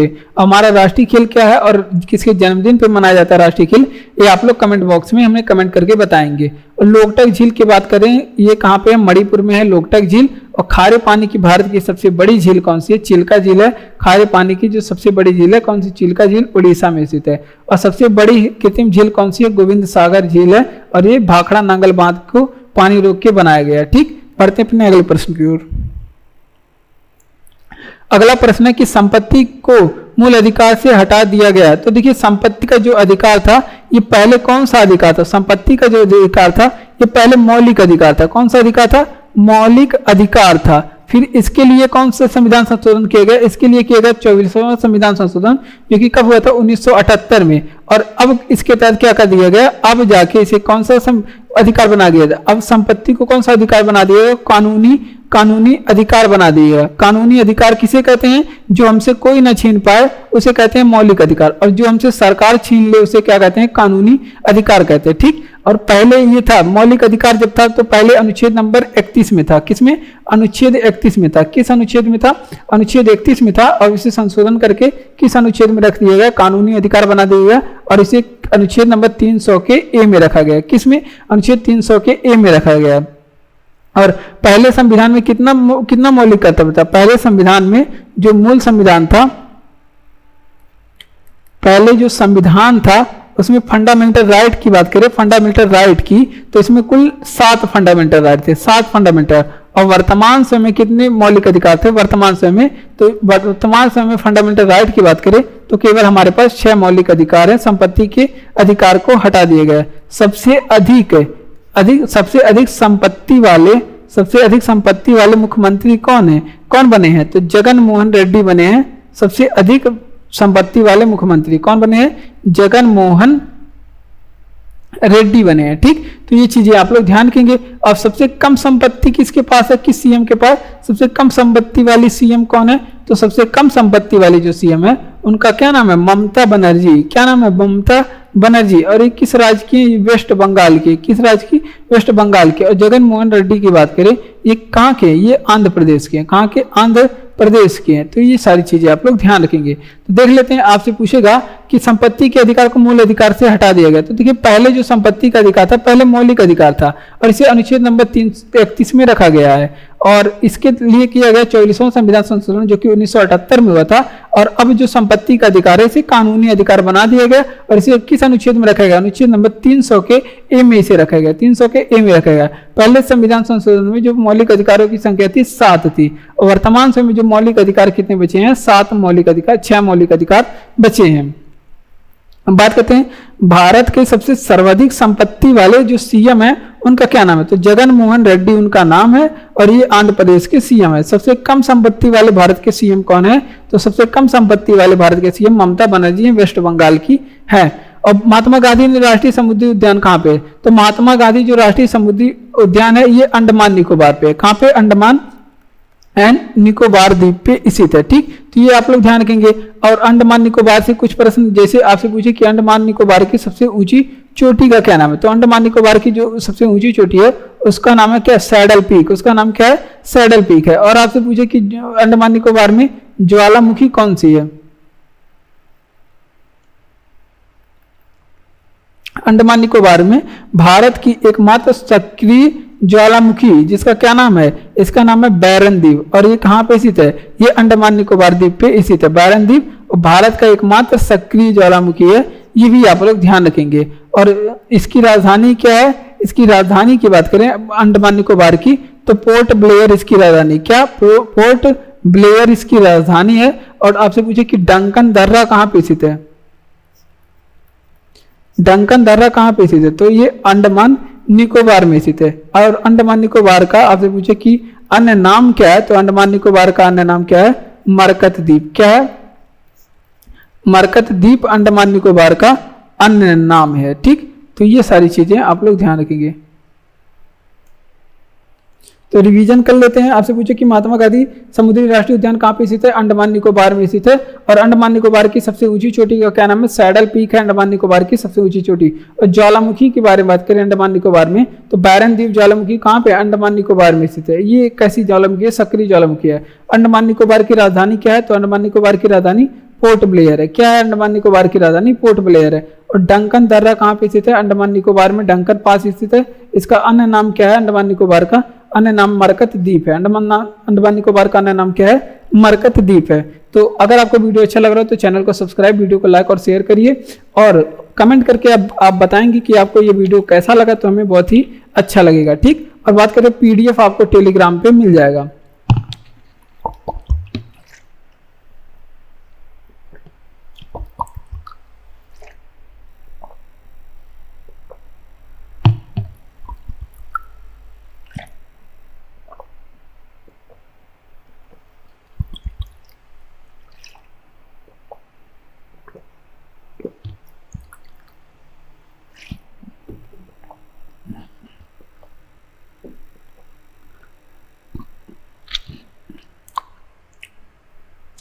अगला प्रश्न कि राज्यसभा का पदेन सभापति कौन होता है? तो राज्यसभा का जो पदेन सभापति है वो उपराष्ट्रपति जी होते हैं। कौन? उपराष्ट्रपति को बनाया जाता है राज्यसभा का पदेन सभापति। और भारत में एक उपराष्ट्रपति होगा। ये प्रावधान अनुच्छेद नंबर कितने में किया गया है? ये प्रावधान अनुच्छेद नंबर 63 में कहा गया है कि भारत में एक उपराष्ट्रपति होगा। और राष्ट्रपति जो राज्यसभा का पदेन सभापति होगा, ये बात कही गई है अनुच्छेद नंबर 64 में। ये बात किस अनुच्छेद में कही गई है? ये बात कही गई है अनुच्छेद नंबर 64 में कही गई है। ये भी आप लोग ध्यान रखेंगे। और अब बात करेंगे उपराष्ट्रपति के बारे में। उपराष्ट्रपति के बारे में और उपराष्ट्रपति के बारे में हम लोग बात करेंगे। तो उपराष्ट्रपति को शपथ कौन दिलाता है, ये आप लोग बताएंगे। तो उपराष्ट्रपति को जो शपथ दिलाने का काम करते हैं राष्ट्रपति करते हैं। इनको शपथ कौन दिलाता है? राष्ट्रपति दिलाते हैं। और उपराष्ट्रपति को वेतन कितना दिया जाता है? तो लोकसभा के अध्यक्ष के बराबर, लोकसभा अध्यक्ष के बराबर इनको वेतन दिया जाता है। किसके बराबर? लोकसभा अध्यक्ष के बराबर। और राष्ट्रपति बनने के लिए आपकी आयु कितनी होनी चाहिए? राष्ट्रपति या फिर उपराष्ट्रपति बनने के लिए आयु कितनी होनी चाहिए?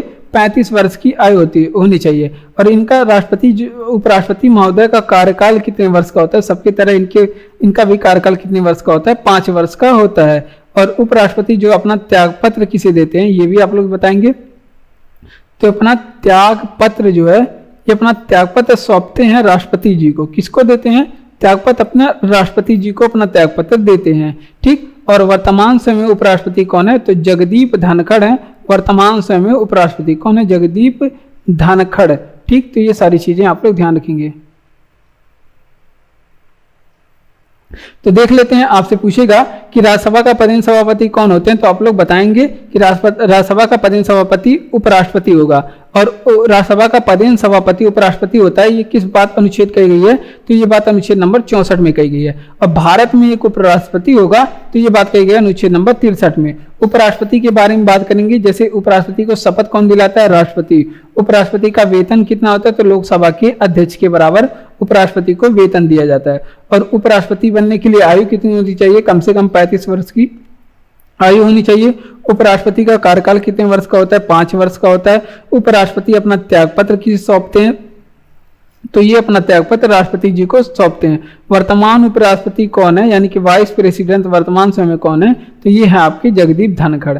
ठीक, बात करते हैं हेमिस राष्ट्रीय उद्यान कहाँ पे स्थित है, तो हेमिस राष्ट्रीय उद्यान जो है ये लद्दाख में स्थित है। कहाँ पे, लद्दाख में। और इस हेमिस राष्ट्रीय उद्यान की विशेषता क्या है, तो ये भारत का सबसे बड़ा नेशनल पार्क है। भारत का सबसे बड़ा नेशनल पार्क कौन सा है, हेमिस राष्ट्रीय उद्यान है। और बात करते हैं, आपसे पूछे कि दुधवा नेशनल पार्क कहाँ पे स्थित है, दुधवा नेशनल पार्क कहाँ पे स्थित है, तो ये उत्तर प्रदेश में स्थित है। कहाँ पे, उत्तर प्रदेश में दुधवा नेशनल पार्क स्थित है।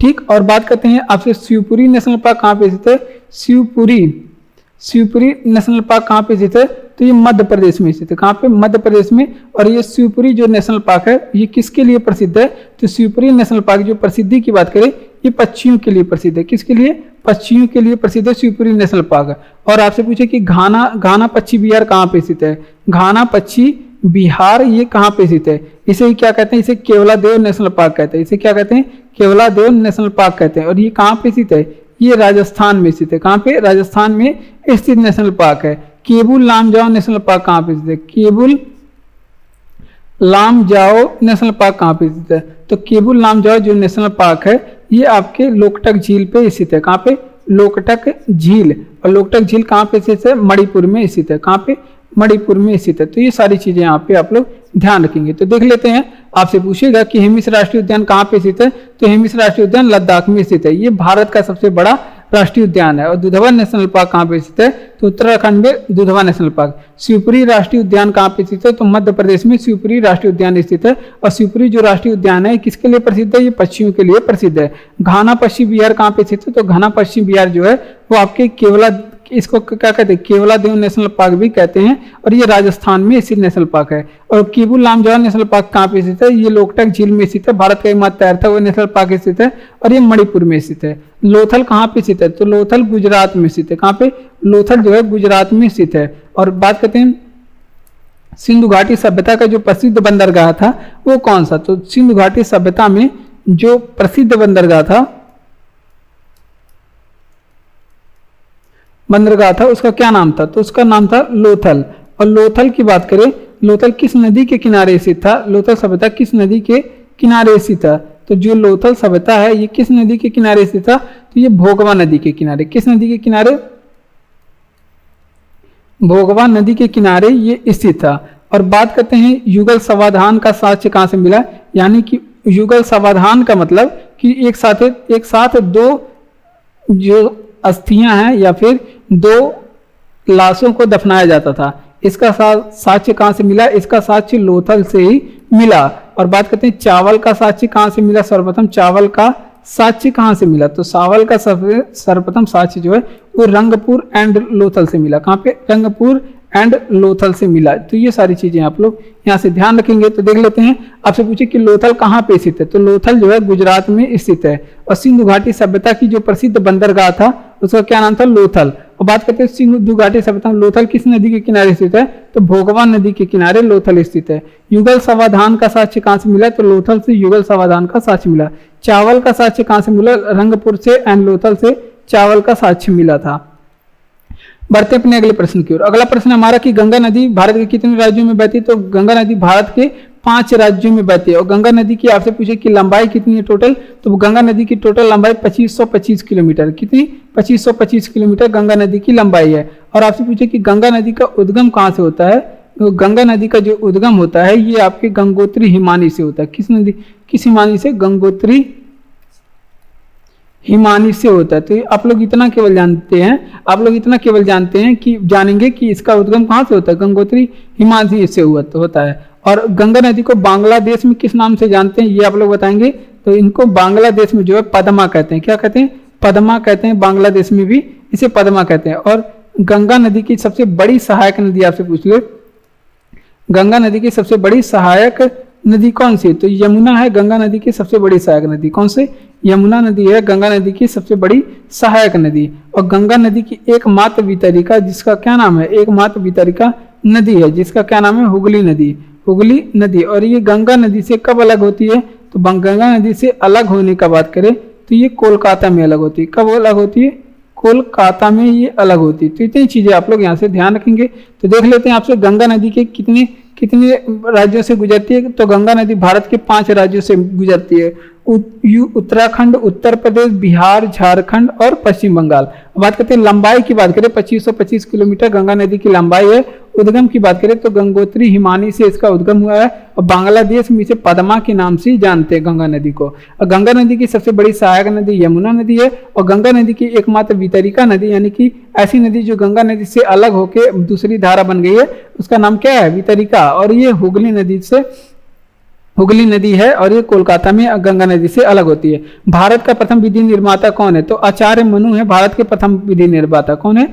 आचार्य मनु है भारत के प्रथम विधि निर्माता। और इन्होंने एक ग्रंथ लिखा था जिसका नाम क्या है? मनु स्मृति। इनकी ग्रंथ का क्या नाम है? मनु स्मृति इनकी ग्रंथ का नाम है। तो ये भी आप लोग ध्यान रखिए, मनु स्मृति इनकी ग्रंथ का नाम है। और मनु स्मृति की एक विशेषता है कि ये सबसे पुरानी स्मृति है। क्या है? ये सबसे पुरानी स्मृति है। ये भी आप लोग ध्यान रखेंगे, ये सबसे पुरानी स्मृति है। ये भी आप लोग ध्यान रखेंगे जिसके लेखक कौन है? आचार्य मनु। ठीक, मनु ने मनु स्मृति लिखा और ये मनु स्मृति सबसे प्राचीन स्मृति है। और मनु स्मृति के बारे में बात करेंगे। मनु स्मृति की भाषा क्या थी? तो किस भाषा में लिखा गया था? तो ये संस्कृत भाषा में लिखा गया था। मनुस्मृति किस भाषा में लिखा गया था? संस्कृत भाषा में। और मनुस्मृति की शैली क्या थी? तो मनुस्मृति की जो शैली है पदात्मक शैली थी, यानी कि पद में से लिखा गया था। किस में लिखा गया था? पद में लिखा गया था इसे। ठीक, वहीं आपसे पूछता है कि रामायण एंड महाभारत, रामायण और महाभारत एंड मनुस्मृति, रामायण और मनुस्मृति, तो इन सब की रचना के बारे में पूछता है। किसका रचना किस वंश में हुई थी? तो इन सभी की रचना किस वंश में हुई थी? शुंग वंश में हुई थी। किस वंश में? शुंग वंश में इन सभी की रचना हुई थी। तो ये भी आप लोग ध्यान रखेंगे। भारत का प्रथम विधि निर्माता कौन थे? तो भारत के प्रथम विधि निर्माता माने जाते हैं आचार्य मनु। आचार्य मनु ने एक ग्रंथ लिखा था जिसका क्या नाम था? इनका नाम था मनु स्मृति। इसका नाम था मनुस्मृति और ये सबसे पुरानी स्मृति है। मनुस्मृति सबसे पुरानी स्मृति है। इसकी भाषा क्या है? संस्कृत भाषा है मनुस्मृति की। और ये किस शैली में लिखा गया है? तो ये पदात्मक शैली में लिखा गया है। रामायण हो गया, महाभारत हो गया और मनुस्मृति हो गया। इसकी रचना कौन किए थे? तो इसकी रचना जो है वो शुंग वंश के संस्थापक ही किए थे। शुंग वंश के, इसकी रचना शुंग वंश में हुई थी। ठीक, बढ़ते अपने अगले प्रश्न की ओर। जैन धर्म के संस्थापक कौन है? तो जो जैन धर्म के संस्थापक थे उनका नाम क्या है? ऋषभ देव थे। ऋषभ देव उनका नाम है। और ऋषभ देव के अन्य नाम क्या है? इनका अन्य नाम आदिनाथ भी है। ये भी आप लोग ध्यान रखेंगे। और ऋषभ देव के बारे में बात करें, जैन धर्म के ये पहले तीर्थंकर थे। जैन धर्म के ये पहले तीर्थंकर थे, तो ये भी आप लोग ध्यान रखेंगे। जैन धर्म के ये पहले तीर्थंकर थे ऋषभ देव। ठीक, तो ये भी आप लोग ध्यान रखेंगे। और जैन धर्म में कुल कितने तीर्थंकर हुए? तो जैन धर्म के कुल 24 तीर्थंकर हुए। कितने तीर्थंकर? 24 तीर्थंकर। और जो जैन धर्म के अंतिम तीर्थंकर थे उनका क्या नाम था? तो जो जैन धर्म के अंतिम तीर्थंकर थे उनका क्या नाम है? उनका नाम है महावीर स्वामी। क्या नाम है इनका? महावीर स्वामी इनका नाम है। और ये बात करते हैं 24 ये जो महावीर स्वामी थे ये 24 नंबर के तीर्थंकर थे। किस नंबर के? 24 नंबर के। और ये जैन धर्म के अंतिम तीर्थंकर थे। कौन से? अंतिम तीर्थंकर थे। और ये इन्हें क्या कहा जाता है? इन्हें जैन धर्म का वास्तविक संस्थापक भी माना जाता है। और ये ऋग्वेद के बारे में एक प्रश्न पूछा जाता है ऋग्वेद में। तो ये पूछा जाता है इस ऋग्वेद में कौन कौन से जैन जो तीर्थंकर हैं उसके बारे में जानकारी मिलती है। ऋग्वेद में किसके किसके बारे में जानकारी? तो एक तो जो आपके जैन धर्म के संस्थापक थे जिसका क्या नाम है? ऋषभ देव नाम है। क्या नाम है? ऋषभ देव। इसमें इनका उल्लेख मिलता है, एक तो इनका उल्लेख मिलता है और एक उल्लेख मिलता है अरिस्टनेमी का। किसका? अरिस्टनेमी का। यही दो चीजों का उल्लेख मिलता है किसमें? ऋग्वेद में। तो देख लेते हैं आपसे, जैन धर्म के संस्थापक कौन थे? तो ऋषभदेव हैं जैन धर्म के संस्थापक। इनका अन्य नाम क्या है? आदिनाथ भी है। और ऋषभदेव की बात करें, ये जैन धर्म के पहले तीर्थंकर थे। ऋषभदेव जैन धर्म के पहले तीर्थंकर थे। और जैन धर्म में कुल कितने तीर्थंकर हुए? 24 तीर्थंकर हुए। और अंतिम तीर्थंकर की बात करें तो जैन धर्म के जो अंतिम तीर्थंकर थे महावीर स्वामी थे। और बात करते हैं ये 24 नंबर के तीर्थंकर थे।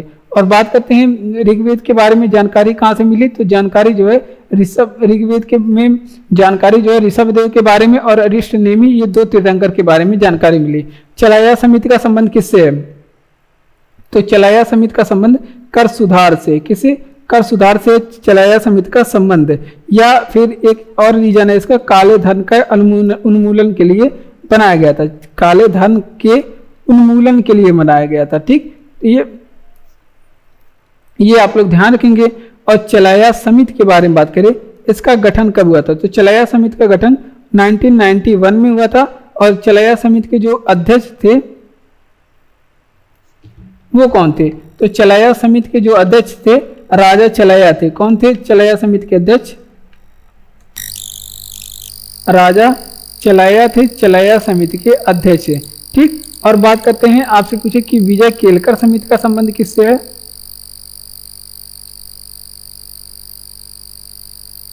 विजय केलकर समिति का संबंध किससे है? तो इसका भी संबंध किससे है? कर सुधार से। इसका भी संबंध किससे है? कर सुधार से। वहीं आपसे पूछे कि रेखा समिति का संबंध किससे है? रेखा समिति, इसका संबंध किससे है? तो रेखा जो समिति है इसका संबंध है अप्रत्यक्ष कर सुधार से। किसका? इसका संबंध किससे है?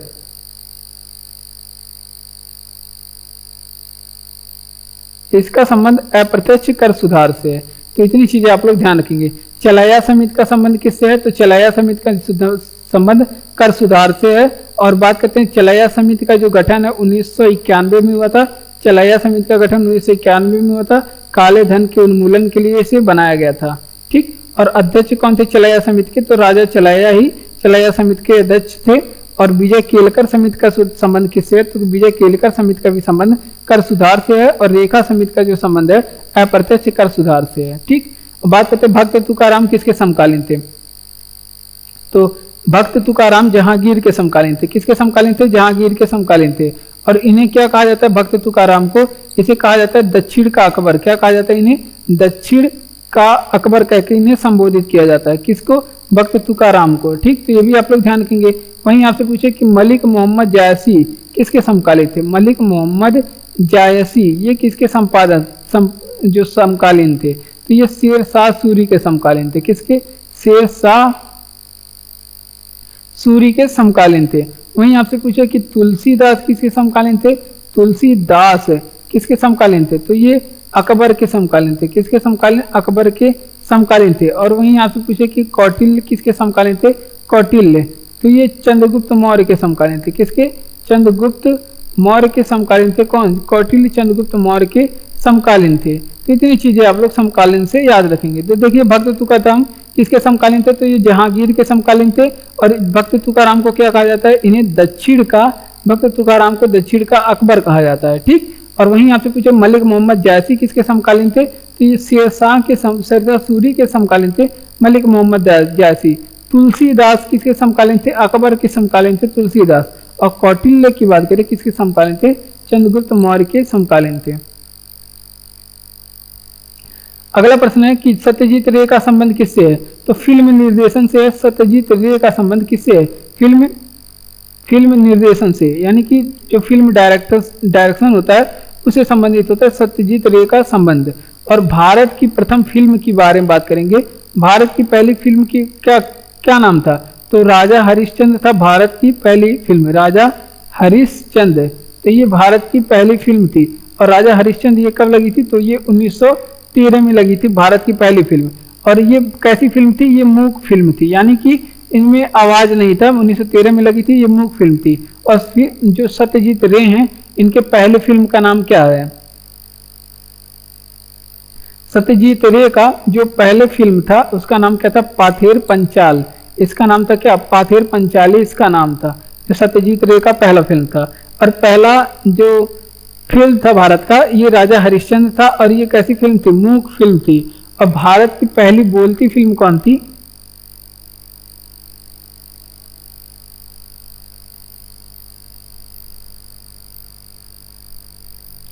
भारत की पहली बोलती फिल्म का नाम था आलम आरा। क्या था इसका नाम? आलम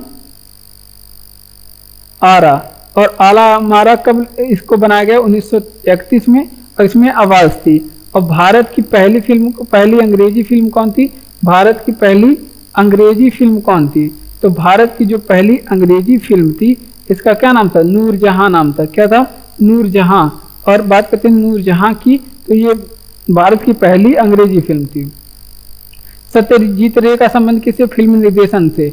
और इनकी पहली फिल्म कौन थी? पाथेर पंचाली इनकी पहली फिल्म थी, ये भी आप लोग ध्यान रखेंगे। और बात करते हैं प्रथम फिल्म, भारत की पहली फिल्म कौन थी?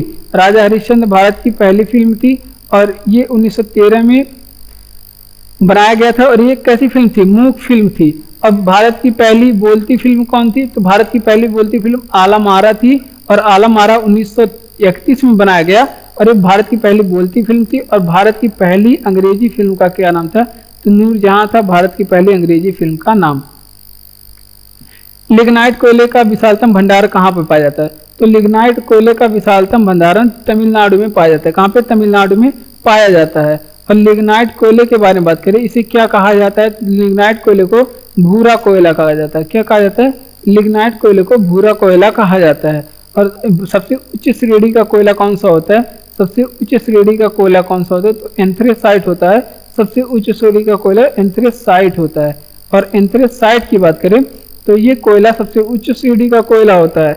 और बात करते हैं इसमें कार्बन की मात्रा कितनी होती है, तो इसमें 90% तक लगभग कार्बन की मात्रा, जिसमें जिस कोयले में कार्बन की मात्रा सर्वाधिक होगी और वो होगा आपका सबसे उच्च श्रेणी का कोयला। ठीक। और काला सोना किसे कहा जाता है? तो काला सोना जो है वो कोयले को कहा जाता है। कोयले को, बायोडीजल को भी काला सोना कहा जाता है, लेकिन कोयले को भी कहा जाता है काला सोना।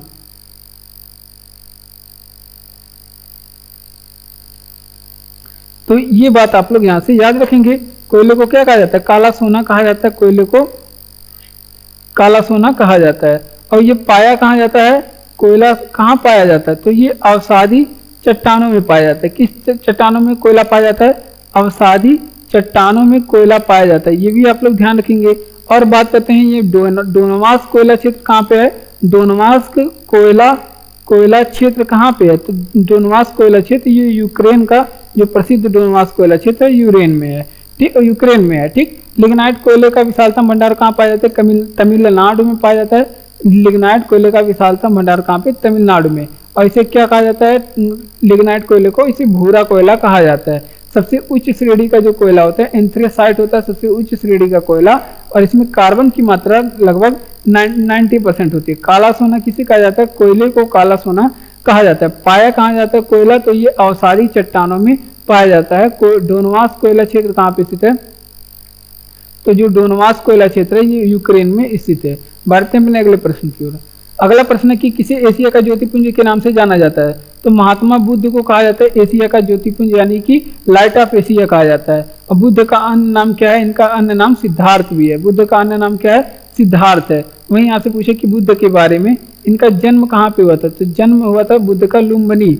और लुम्बिनी कहाँ पे पड़ता है? तो ये नेपाल में पड़ता है। कहाँ पे? नेपाल लुम्बिनी में इनका जन्म हुआ था। ठीक। तो ये भी आप लोग ध्यान रखेंगे।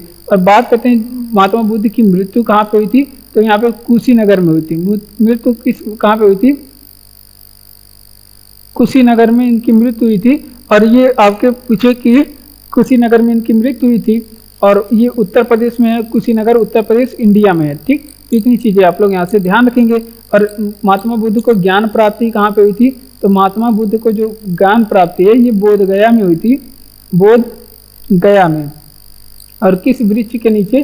तो इन्हें बोधि वृक्ष के नीचे इन्हें ज्ञान की प्राप्ति हुई थी, इसमें बोधि वृक्ष की। और महात्मा बुद्ध की गृह त्याग के बारे में बात करेंगे।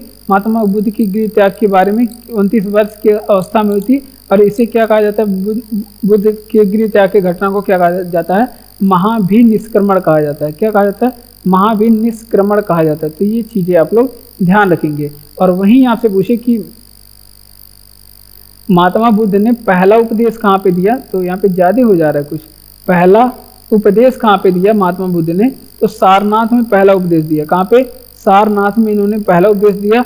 और महात्मा बुद्ध ने सर्वाधिक उपदेश कहाँ पे दिए, सर्वाधिक उपदेश कहाँ पे दिए, तो महात्मा बुद्ध ने सर्वाधिक उपदेश ये दिए थे आपके श्रावस्ती में। कहाँ पे, श्रावस्ती में सर्वाधिक उपदेश दिए थे। तो देख लेते हैं, आपसे पूछे कि एशिया के ज्योतिर्पुंज के तौर पे किसे जाता है, तो एशिया के जो प्रकाश स्तंभ है ये कहे जाते हैं बुद्ध। बुद्ध का बचपन का नाम सिद्धार्थ था। बुद्ध का जन्म कहाँ पे हुए थे, लुम्बिनी नेपाल में बुद्ध के जन्म हुए थे। और मृत्यु कहाँ पे हुई थी, कुशीनगर उत्तर प्रदेश इंडिया में इनकी मृत्यु हुई थी। ज्ञान प्राप्ति की बात करें तो बुद्ध को ज्ञान प्राप्ति बोध गया में हुई थी, बोधि वृक्ष के नीचे हुई थी। गृह त्याग की घटना 29 वर्ष की अवस्था में महाभिनिष्क्रमण कहा जाता है। पहला उपदेश के बारे में दिए सारनाथ में, और बात करते हैं सर्वाधिक उपदेश कहाँ पे दिए, बुद्ध ने श्रावस्ती में दिए।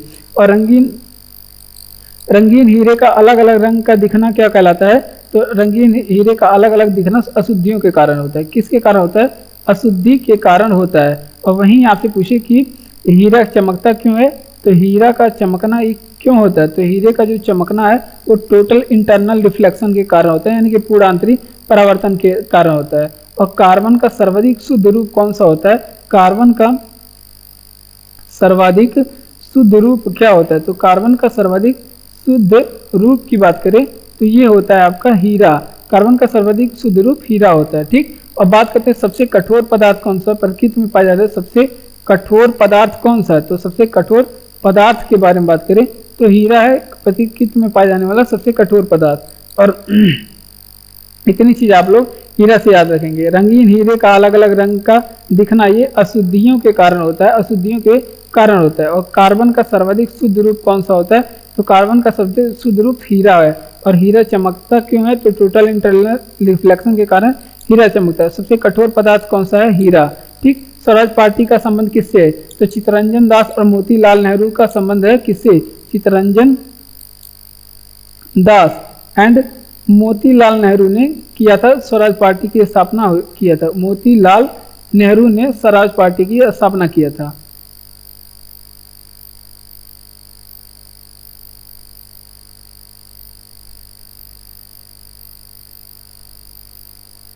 और स्वराज पार्टी की स्थापना कब हुई थी, 1923 में इसकी स्थापना हुई थी। और कहाँ पे हुई थी, इलाहाबाद में स्वराज पार्टी की स्थापना हुई थी। कहाँ पे, इलाहाबाद में। मोतीलाल नेहरू और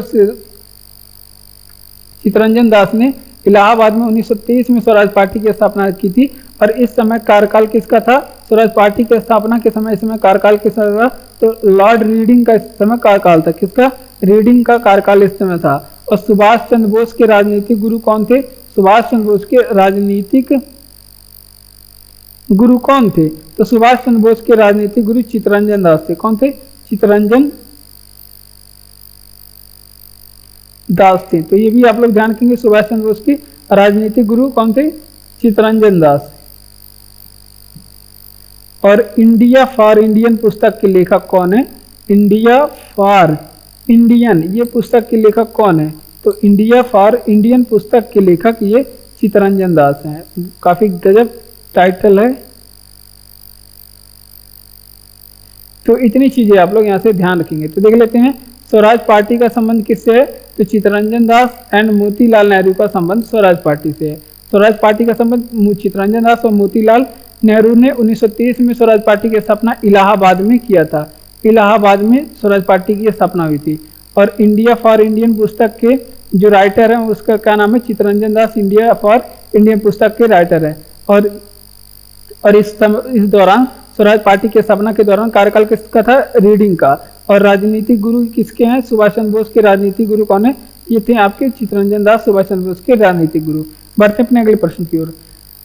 अगला प्रश्न है कि एशिया का सबसे बड़ा पशु मेला कहाँ पे लगता है, तो सोनपुर बिहार में लगता है। एशिया का सबसे बड़ा पशु मेला कहाँ पे, सोनपुर बिहार में लगता है। और बात करते हैं पशुओं के बारे में, तो पशु में मिल्क फीवर एक बीमारी होता है, मिल्क फीवर बीमारी होता है। और ये पूछता है किसकी कमी से होता है, तो मिल्क फीवर बीमारी जो है पशुओं में कैल्शियम की कमी की वजह से होता है, कैल्शियम की कमी की वजह से होता है। ये आप लोग इंपॉर्टेंट प्रश्न याद रखेंगे।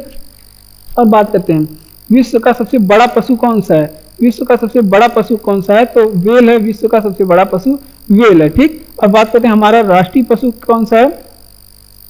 हमारा राष्ट्रीय पशु क्या है, तो बाघ है हमारा राष्ट्रीय पशु। लेकिन आप लोग इसके जो है बाघ के जो क्या बोलते हैं उसको वैज्ञानिक नाम को बताइए। तो पैंथेरा टाइग्रिस है वर्तमान बंगाल का बाघ का वैज्ञानिक नाम। ठीक, पैंथेरा टाइग्रिस। और हमारा विरासत पशु क्या है, तो हमारा विरासत पशु कौन सा है, तो हमारा विरासत पशु हाथी है। हमारा विरासत पशु हाथी है। ठीक, और सर्वाधिक पशुधन किस राज्य में है, तो सर्वाधिक भारत में पशुधन यानी कि सर्वाधिक पशुपालन कहाँ पे होता है, तो सर्वाधिक पशुधन जो है यूपी में है। किस राज्य में, उत्तर प्रदेश में है। तो देख लेते हैं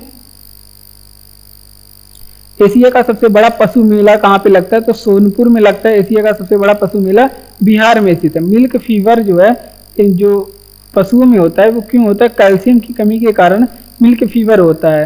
और बात करते हैं विश्व का सबसे बड़ा पशु मेला तो कहाँ पे लगता है, विश्व का सबसे बड़ा पशु कौन सा है, तो हवेल है विश्व का सबसे बड़ा पशु। हमारा राष्ट्रीय पशु क्या है, तो बाघ है हमारा राष्ट्रीय पशु। पैंथेरा टाइग्रिस इसका रासायनिक नाम वैज्ञानिक नाम है। विरासत पशु की बात करें हमारा हाथी है। और विश्व में तो भारत में सर्वाधिक पशुधन किस राज्य में है, उत्तर प्रदेश में है। सर कांग्रेस की स्थापना के समय वायसराय कौन था, तो कांग्रेस की स्थापना के समय वायसराय था डफरिन। और कांग्रेस की स्थापना के बारे में बात करें, कांग्रेस की स्थापना के बारे में बात करें, इसकी स्थापना कभी थी 1885 में कांग्रेस की स्थापना एओ ह्यूम ने किया, ऑक्टेवियन ह्यूम ने किया, एओ ह्यूम ने इसकी स्थापना की। अब बात करते हैं कांग्रेस का पहला अधिवेशन कहाँ पे हुआ था। कांग्रेस का जो पहला अधिवेशन के बारे में बात करें तो इसका पहला अधिवेशन 1885 में हुआ था। कांग्रेस का पहला अधिवेशन 1885 में। अगर आपसे पूछे कि कांग्रेस का पहला अधिवेशन कहाँ पे हुआ था तो तेजपाल संस्कृत पाठशाला में,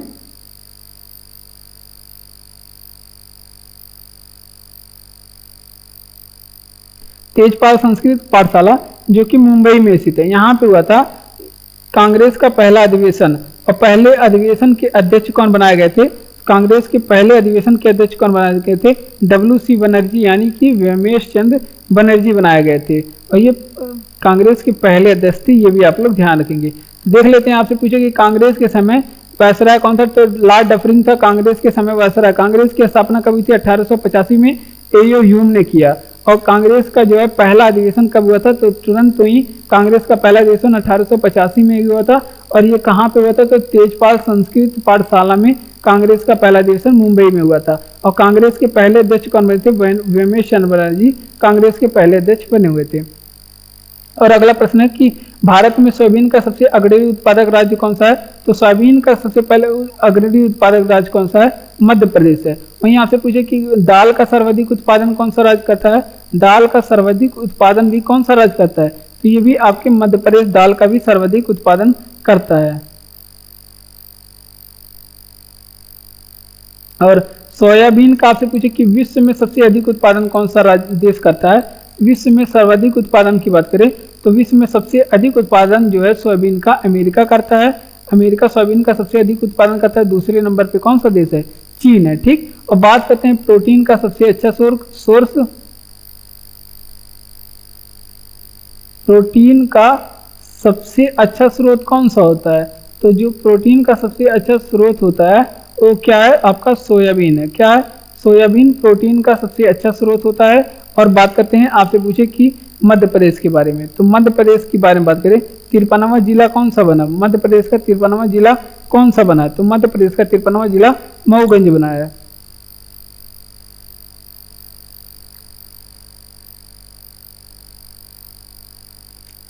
मध्य प्रदेश का 53 नंबर का जिला जो है मऊगंज बना है। क्या बना है, मऊगंज बना है। और भारत में सर्वाधिक वन किस राज्य में, भारत में सर्वाधिक वन वाला राज्य कौन सा है, मध्य प्रदेश है। ठीक, तो देख लेते हैं भारत में सोयाबीन का अग्रणी उत्पादक राज्य कौन सा है, मध्य प्रदेश है। सोयाबीन का सर्वाधिक उत्पादन और सर्वाधिक दाल का उत्पादन भी कौन करता है, मध्य प्रदेश। दलहन का सर्वाधिक उत्पादन मध्य प्रदेश में ही होता है। और सोयाबीन का विश्व में सबसे ज़्यादा उत्पादन कौन करता है? अमेरिका करता है और दूसरे नंबर पे चीन है। प्रोटीन का सबसे अच्छा स्रोत कौन सा होता है? सोयाबीन होता है, प्रोटीन का सबसे अच्छा स्रोत होता है। और बात करते हैं सर्वाधिक वन वाला राज्य भारत का कौन सा है? मध्य प्रदेश है, और मध्य प्रदेश का 53वां नंबर का जिला बना है कौन? मऊगंज 53वां जिला, यानी कि मध्य प्रदेश में कुल 53 जिले हैं।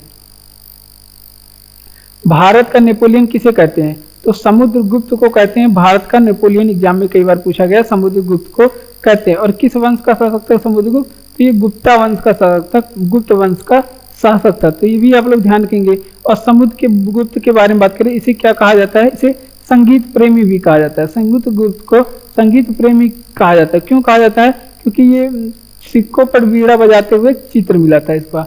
सिक्कों पर क्या बजाते हुए? सिक्कों पर वीणा बजाते हुए क्या मिला था? इसका चित्र मिला था।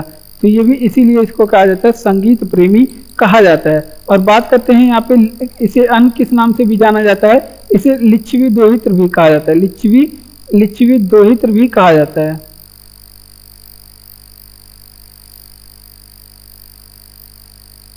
इसे लिच्छवी दोहित्र भी कहा जाता है। और इनके एक दरबारी कवि थे,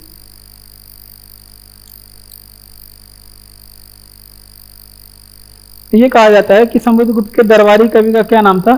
तो समुद्रगुप्त के दरबारी कवि का क्या नाम था? हरिसिंह था। और प्रयाग प्रशस्ति लेख में जानकारी किसके बारे में मिलती है? तो प्रयाग प्रशस्ति लेख में जो जानकारी है वो किसके बारे में मिलती है? तो समुद्रगुप्त के बारे में मिलती है। किसके बारे में? समुद्रगुप्त के बारे में यहाँ से जानकारी मिलती है। तो देख लेते हैं आपसे, भारत का नेपोलियन किसे कहा जाता है? समुद्रगुप्त को भारत का नेपोलियन कहा जाता है। और एक गुप्त वंश का शासक था। और इसे क्या कहा जाता है? किस नाम से? लिच्छवी दोहित्र भी कहा जाता है। और इनके दरबार में कवि थे हरिसेन, इनके दरबारी कवि थे। और इन्हें और किस नाम से जाना जाता है? इसे संगीत प्रेमी भी समुद्रगुप्त को कहा जाता है। क्यों? क्योंकि सिक्कों पर वीणा बजाते हुए इसका एक चित्र मिला था। और प्रयाग प्रशस्ति लेख के बारे में बात करें तो ये समुद्रगुप्त के बारे में जानकारी देता है। भारत की सबसे बड़ी जनजाति कौन सी है? तो गौड़ जनजाति भारत की सबसे बड़ी जनजाति। कौन सी? गौड़ जनजाति भारत की सबसे बड़ी जनजाति है। और वहीं आपसे पूछे कि लेप्चा जनजाति कहाँ पाई जाती है? तो ये सिक्किम की जनजाति। कौन सी? सिक्किम में पाई जाने वाली जनजाति। भील जनजाति कहाँ पाई जाती है? तो ये गुजरात में पाई जाने वाली जनजाति। कहाँ पे? गुजरात में पाई जाने वाली जनजाति है। वहीं आपसे पूछे कि मुंडा जनजाति कहाँ पाई जाती है? मुंडा, तो ये झारखंड में पाई जाने वाली जनजाति। कहाँ पे? झारखंड में पाई जाने वाली जनजाति है। वहीं आपसे पूछे कि थारू जनजाति कहाँ पाई जाती है? तो ये आपके उत्तराखंड में पाई जाती है थारू जनजाति। और थारू जनजाति जो है वो दिवाली को शोक के रूप में बनाती है। दिवाली को शोक के रूप में मनाती है। टोडा जनजाति कहाँ पे पाई जाती है? तो ये नीलगिरी पर्वत में पाई जाती है टोडा जनजाति। नीलगिरी पर्वत पे पाई जाती है टोडा जनजाति। तो इतनी चीजें आप लोग यहाँ से ध्यान रखेंगे। तो देखिए, भारत की सबसे बड़ी जनजाति कौन सी है? गौड़ जनजाति भारत की सबसे बड़ी जनजाति। लेप्चा जनजाति कहाँ पाई जाती है? सिक्किम में पाई जाती है। भील जनजाति कहाँ पाई जाती है? गुजरात में पाई जाती है। मुंडा जनजाति झारखंड में पाई जाती है। थारू जनजाति जो है उत्तराखंड में पाई जाती है। और थारू जनजाति के बारे में बात करेंगे, ये दिवाली को शोक के रूप में मनाई जाती है। टोडा जनजाति नीलगिरी पर्वत में पाई जाती है। तो ये इंपॉर्टेंट जनजाति है जिसे आप लोग याद रखेंगे। अगला प्रश्न है कि मेघदूत किसकी रचना है? तो मेघदूत जो है कालिदास की रचना है। किसकी रचना है? कालिदास की रचना है मेघदूत। और यहाँ पे पूछे कि गायत्री मंत्र की रचना किसने की? गायत्री मंत्र की रचना किसने की? तो जो है गायत्री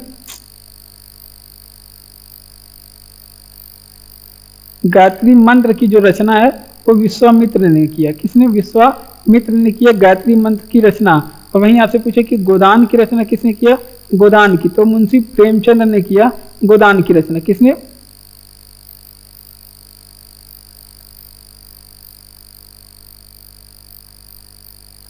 प्रेमचंद ने किया गोदान की रचना। वहीं आपसे पूछे कि रजत रंगनी पुस्तक की लेखक कौन है? तो इसे भी आप लोग छापिएगा। रजत रंगनी पुस्तक की लेखक कौन है? कल्लड़ है रजत रंगनी पुस्तक के लेखक। वहीं आप लोग बताएंगे, आप लोग कमेंट बॉक्स में छाप के बताएंगे कि मुद्रा राक्षस पुस्तक के लेखक कौन है। तो मुद्रा राक्षस के लेखक पुस्तक कौन है? विशाख दत्त है। क्या है इनका नाम? विशाख दत्त मुद्रा राक्षस पुस्तक के लेखक। आप लोग बताएंगे कमेंट बॉक्स में छाप के कि गाथा सप्तगासी एक साथी किसकी रचना है? गाथा सप्तसाती किसकी रचना है? तो इसकी रचना किए थे हाल ने इसकी रचना किए थे। और कवि राजमार्ग की रचना किसने की? तो कवि मार्ग की रचना किसने की? अमोघ वर्ष ने की है। किसने? अमोघ वर्ष ने की है। ये सारे प्रश्न आप लोग छाप लेंगे कॉपी में। तो देख लेते हैं आपसे, मेघदूत की रचना किसने की? कालिदास ने की। गायत्री मंत्र किसने लिखा? विश्वामित्र ने गायत्री मंत्र लिखा। गोदान की रचना प्रेमचंद ने की। रजतरंगिनी पुस्तक के लेखक कल्लड़ हैं और मुद्रा राक्षस पुस्तक के लेखक विशाख दत्त हैं। और गाथा सप्तसाती की रचना कौन की है? हाल ने की है, हाल महोदय ने की है। और वहीं आपसे कविराज मार्ग की रचना अमोघ वर्ष ने किया। कौन सी नदी पश्चिम की ओर बहती है? तो कुछ नदियां हैं जो पश्चिम की ओर बहती हैं, जैसे कौन कौन सी नदी? आपके नर्मदा नदी, नर्मदा नदी होगी, आपकी ताप्ती नदी हो गई, ताप्ती नदी हो गई, साबरमती नदी हो गई, साबरमती नदी हो गई, और लूनी नदी। लूनी नदी, ये तीनों नदियां कहाँ पे बहती? ये सारी नदियां किस ओर बहती हैं? ये सारी नदियां आपके पूर्व की ओर बहती है। और ये अपना मुहाना कहाँ पे बनाती है? तो ये मुहाना यानी कि जल गिराती है कहाँ पे? अरब सागर में। ये अरब सागर में तीनों सारी की सारी नदियां अपना जल गिराती हैं। वहीं आपसे एक एक नदी के बारे में बात करेंगे। जैसे नर्मदा नदी, आपसे पूछे कि नर्मदा नदी का उद्गम कहाँ से हुआ है? तो नर्मदा नदी का जो उद्गम है अमरकंटक से हुआ है। कहाँ पे? नर्मदा नदी का उद्गम अमरकंटक की पहाड़ी से हुआ है। अगर आपसे पूछे कि नर्मदा नदी की लंबाई कितनी है, तो 1312 मीटर इसकी लंबाई है। कि 1312 किलोमीटर इसकी लंबाई है। ताप्ती नदी की बात करें तो उद्गम की बारे में बात करें तो ताप्ती नदी की उद्गम की बात करें तो बैतूल जिला से इसका उद्गम हुआ है। बैतूल जिला, और बैतूल जिला से इसका उद्गम हुआ है। और इसकी लंबाई की बात करें ताप्ती नदी की तो 724 किलोमीटर इसकी लंबाई है। कितनी? 724। साबरमती नदी की बात करें तो इसका उद्गम कहाँ से हुआ है? तो साबरमती नदी का उद्गम जो है अरावली पर्वत से हुआ है। कहाँ से? अरावली पर्वत से इसका उद्गम हुआ है। और यहाँ पे लंबाई की बात करें तो 371 किलोमीटर इसकी लंबाई है। वहीं आपसे लूनी नदी की बात करें तो ये अपना लुप्त कहाँ पे होती है? तो ये इससे यहाँ पे प्रश्न पूछा जाता है। तो लूनी नदी का जो लुप्त है वो कच्छ के रन में ये लुप्त हो जाती है। कहाँ पे? कच्छ के रन में ये लुप्त हो जाती है। तो इतनी चीजें आप लोग नदियों से याद रखेंगे। तो देख लेते हैं, आपसे पूछे कि कौन सी नदी पश्चिम की ओर बहती है? तो 3 नदियां, कुछ नदी, बहुत सारी नदियां, जैसे नर्मदा नदी हो गई, ताप्ती नदी हो गई, साबरमती नदी हो गई और लूनी नदी हो गई। ठीक, तो ये सारी की सारी नदियां पूर्व की ओर बहती हैं और पश्चिम की ओर बहती है। और अपना मुहाना जो है वो अरब सागर में अपना जल गिराती है। और नर्मदा नदी की बात करें, उद्गम कहाँ से होती है? अमरकंटक पहाड़ी से। लंबाई कितनी? 1312 किलोमीटर। ताप्ती नदी के बारे में बात करें तो इसका उद्गम कहाँ से होता है? बैतूल जिला से होता है और इसकी लंबाई 724 किलोमीटर। और उद्गम कहाँ से होता है? साबरमती नदी का अरावली पर्वत से 331 किलोमीटर, 371 किलोमीटर। लूनी नदी लुप्त कहाँ पे होती है? कच्छ के रण में ये लुप्त हो जाती है आगे चल के। अगला प्रश्न और आखिरी नंबर प्रश्न है, गल्फ स्ट्रीम धारा कैसी जलधारा है? तो गल्फ स्ट्रीम धारा एक गर्म जलधारा है। कैसी जलधारा है? एक गर्म जल धारा है गल्फ स्ट्रीम। और एक किस महाद्वीप की? तो अटलांटिक महासागर की जलधारा है। अटलांटिक महासागर की जलधारा, तो ये भी आप लोग ध्यान रखेंगे। और गल्फ स्ट्रीम जलधारा को क्या कहा जाता है? इसे यूरोप का कंबल कहा जाता है। क्या कहा जाता है? इसे यूरोप का कंबल कहा जाता है। क्यों? क्योंकि ये गर्म जलधारा तो वहाँ पे यूरोप में ठंडक थोड़ा प्रदान करती है। अल नीनो जलधारा कैसी जलधारा है? तो अल नीनो भी एक गर्म जलधारा है। कैसी जलधारा है? गर्म जलधारा है। तो जलधारा से भी संबंधित प्रश्न एग्जाम में पूछे जाते हैं, तो इसलिए सभी प्रश्न आप लोग यहाँ पे इम्पोर्टेंट प्रश्न है। लेब्राडोर जलधारा कहाँ पे है? ध्यान से पढ़ेंगे। लेब्राडोर की जलधारा ठंडी जलधारा है। और बात करते हैं, वहीं आपसे पूछे कि रेनेले जलधारा कैसी जलधारा है? रेनेले जलधारा ये कैसी जलधारा है? तो रेनेले जलधारा ये अटलांटिक महासागर की जलधारा है। अटलांटिक महासागर की जलधारा है, ये भी आप लोग ध्यान रखेंगे। हम्बोल्ट जलधारा कहाँ का है? हम्बोल्ट जलधारा ये कहाँ की जलधारा है? तो ये पेरू की जलधारा, पेरू की। और ये कैसी जलधारा है? ये ठंडी जलधारा है। तो इतनी चीजें आप लोग यहाँ से धाराओं के बारे में याद रखेंगे। तो देखिए, गल्फ स्ट्रीम जलधारा के बारे में बात करें तो ये गर्म जलधारा है और ये अटलांटिक महासागर की जलधारा है। और गल्फ स्ट्रीम जलधारा को क्या कहा जाता है? इसे यूरोप का कंबल कहा जाता है। अल नीनो जलधारा की एक ऐसी गर्म जलधारा है। और लेब्राडोर की जो जलधारा है ये ठंडी जलधारा है। रेनिले जलधारा कहाँ की है? अटलांटिक महासागर की जलधारा है। और हम्बोल्ट की जलधारा जो है पेरू की जलधारा है। ऋग्वेदिक कार्यों का मुख्य व्यवसाय क्या था? तो ऋग्वेदिक कार्यों का मुख्य व्यवसाय पशुपालन था, मुख्य पशुपालन था। और साथ में ये लोग कृषि भी करते हैं। ये भी आप लोग ध्यान रखेंगे। आर्यों की जो सभ्यता थी ये कैसी सभ्यता थी, ये ग्रामीण सभ्यता थी। कैसी सभ्यता थी, तो ये ग्रामीण सभ्यता थी, ये भी आप लोग ध्यान रखेंगे। और आर्यों के बारे में बात करें, आर्यों की जो भाषा थी कौन सी थी, तो आर्यों की जो भाषा थी ये संस्कृत थी, ये आर्य लोग संस्कृत बोलते थे। और आर्य की बात करें समाज कैसा था आर्यों का, तो समाज यहाँ का पितृ प्रधान था। कौन सा, पितृ प्रधान समाज था, आर्यों का समाज पितृ प्रधान था। वहीं यहाँ से पूछे कि आर्यों का जो पेय पदार्थ था क्या था, तो आर्यों का जो पेय पदार्थ था वो सोम रस था। आर्यों का पेय पदार्थ क्या था, सोम रस था आर्यों का पेय पदार्थ। और आर्यों के बारे में हमें जानकारी कहाँ से मिलती है, तो आर्यों के बारे में टोटल जानकारी जो है ऋग्वेद से मिलती है। किस वेद से, ऋग्वेद से आर्यों के बारे में जानकारी। और आर्य भारत में कहाँ से आए थे, तो ये आर्य खैबर दर्रे से होके आए थे, खैबर दर्रा से होके आए थे। और ये कहाँ के रहने वाले थे, मध्य एशिया के रहने वाले थे। आर्य कहाँ के रहने वाले थे, मध्य एशिया के रहने वाले थे। तो देख लेते हैं ऋग्वेद आर्यों का मुख्य व्यवसाय क्या था, तो ऋग्वेदिक आर्यों का मुख्य व्यवसाय पशुपालन और कृषि था। मुख्य व्यवसाय पशुपालन था और उसके साथ साथ कृषि भी करते थे। आर्यों की जो सभ्यता थी ग्रामीण सभ्यता थी। आर्यों की भाषा जो थी संस्कृत थी। आर्यों का जो समाज था पितृ प्रधान था। और आर्यों का जो पेय पदार्थ था सोमरस था। आर्यों के बारे में जानकारी हमें मिलती है ऋग्वेद से। और आर्यों के बारे, आर्य लोग आए कहाँ से थे, तो ये खैबर दर्रा से होके आए थे, मध्य एशिया के रहने वाले थे मैक्स मूलर के अनुसार। किस गोलार्ध में दिन और रात बराबर होता है, तो जब सूर्य जब वो होता है आपका, सूर्य जब भूमध्य रेखा पे होता है, सूर्य जब भूमध्य रेखा पे या फिर कहते हैं या फिर भूमध्य रेखा या फिर इसे कहते हैं विषुवत रेखा, विषुवत रेखा पे होता है या फिर सूर्य 0 डिग्री अक्षांश पे होता है, 0 डिग्री अक्षांश पे होता है, तो उस दिन क्या होता है, दोनों गोलार्धों में दिन और रात की अवधि बराबर होती है। यानी कि 12 घंटे का दिन होगा और 12 घंटे का रात होगा। ठीक। और बात करते हैं सूर्य, तो ये सूर्य भूमध्य रेखा पे कब आता है, तो ये 2 बार आता है साल में, 2 बार। एक तो 21 मार्च को आएगा और एक आएगा 23 सितंबर के दिन। 21 मार्च और 23 सितंबर के दिन सूर्य कहाँ पे आता है, ये 2 बार आता है भूमध्य रेखा पे। अगर आपसे सूर्य मकर रेखा पे कब होता है, सूर्य मकर रेखा पे कब होता है, तो 22 दिसंबर के दिन सूर्य मकर रेखा पे होता है। और इस दिन दक्षिणी गोलार्ध में सबसे बड़ा दिन होता है, दक्षिणी गोलार्ध में ये सबसे बड़ा दिन होता है। तो ये भी आप लोग ध्यान रखेंगे। और बात करते हैं 21 जून के दिन क्या होता है, सूर्य 21 जून के दिन होता है कर्क रेखा पे, कर्क रेखा पे 21 जून के दिन होता है। और 21 जून के दिन जो उत्तरी गोलार्ध में सबसे बड़ा दिन होता है, उत्तरी गोलार्ध में सबसे बड़ा दिन होता है। तो ये सारी चीजें आप लोग ध्यान रखेंगे। तो देख लेते हैं कि किस गोलार्ध में दिन और रात की बराबर होते हैं। तो ये थोड़ा प्रश्न अलग तरह से हो गया। तो देखिए सूर्य जब होता है भूमध्य रेखा या फिर विषुवत रेखा कह लीजिए या फिर आपके 0 डिग्री अक्षांश पे, जब सूर्य विषुवत रेखा पे होता है तब यहाँ पे दिन और रात की अवधि बराबर होती है। यानी कि 12 घंटे का दिन और 12 घंटे रात होता है। ऐसा होता है केवल साल में 2 बार, एक 21 मार्च और 23 सितंबर के दिन सूर्य जब भूमध्य रेखा पे आता है।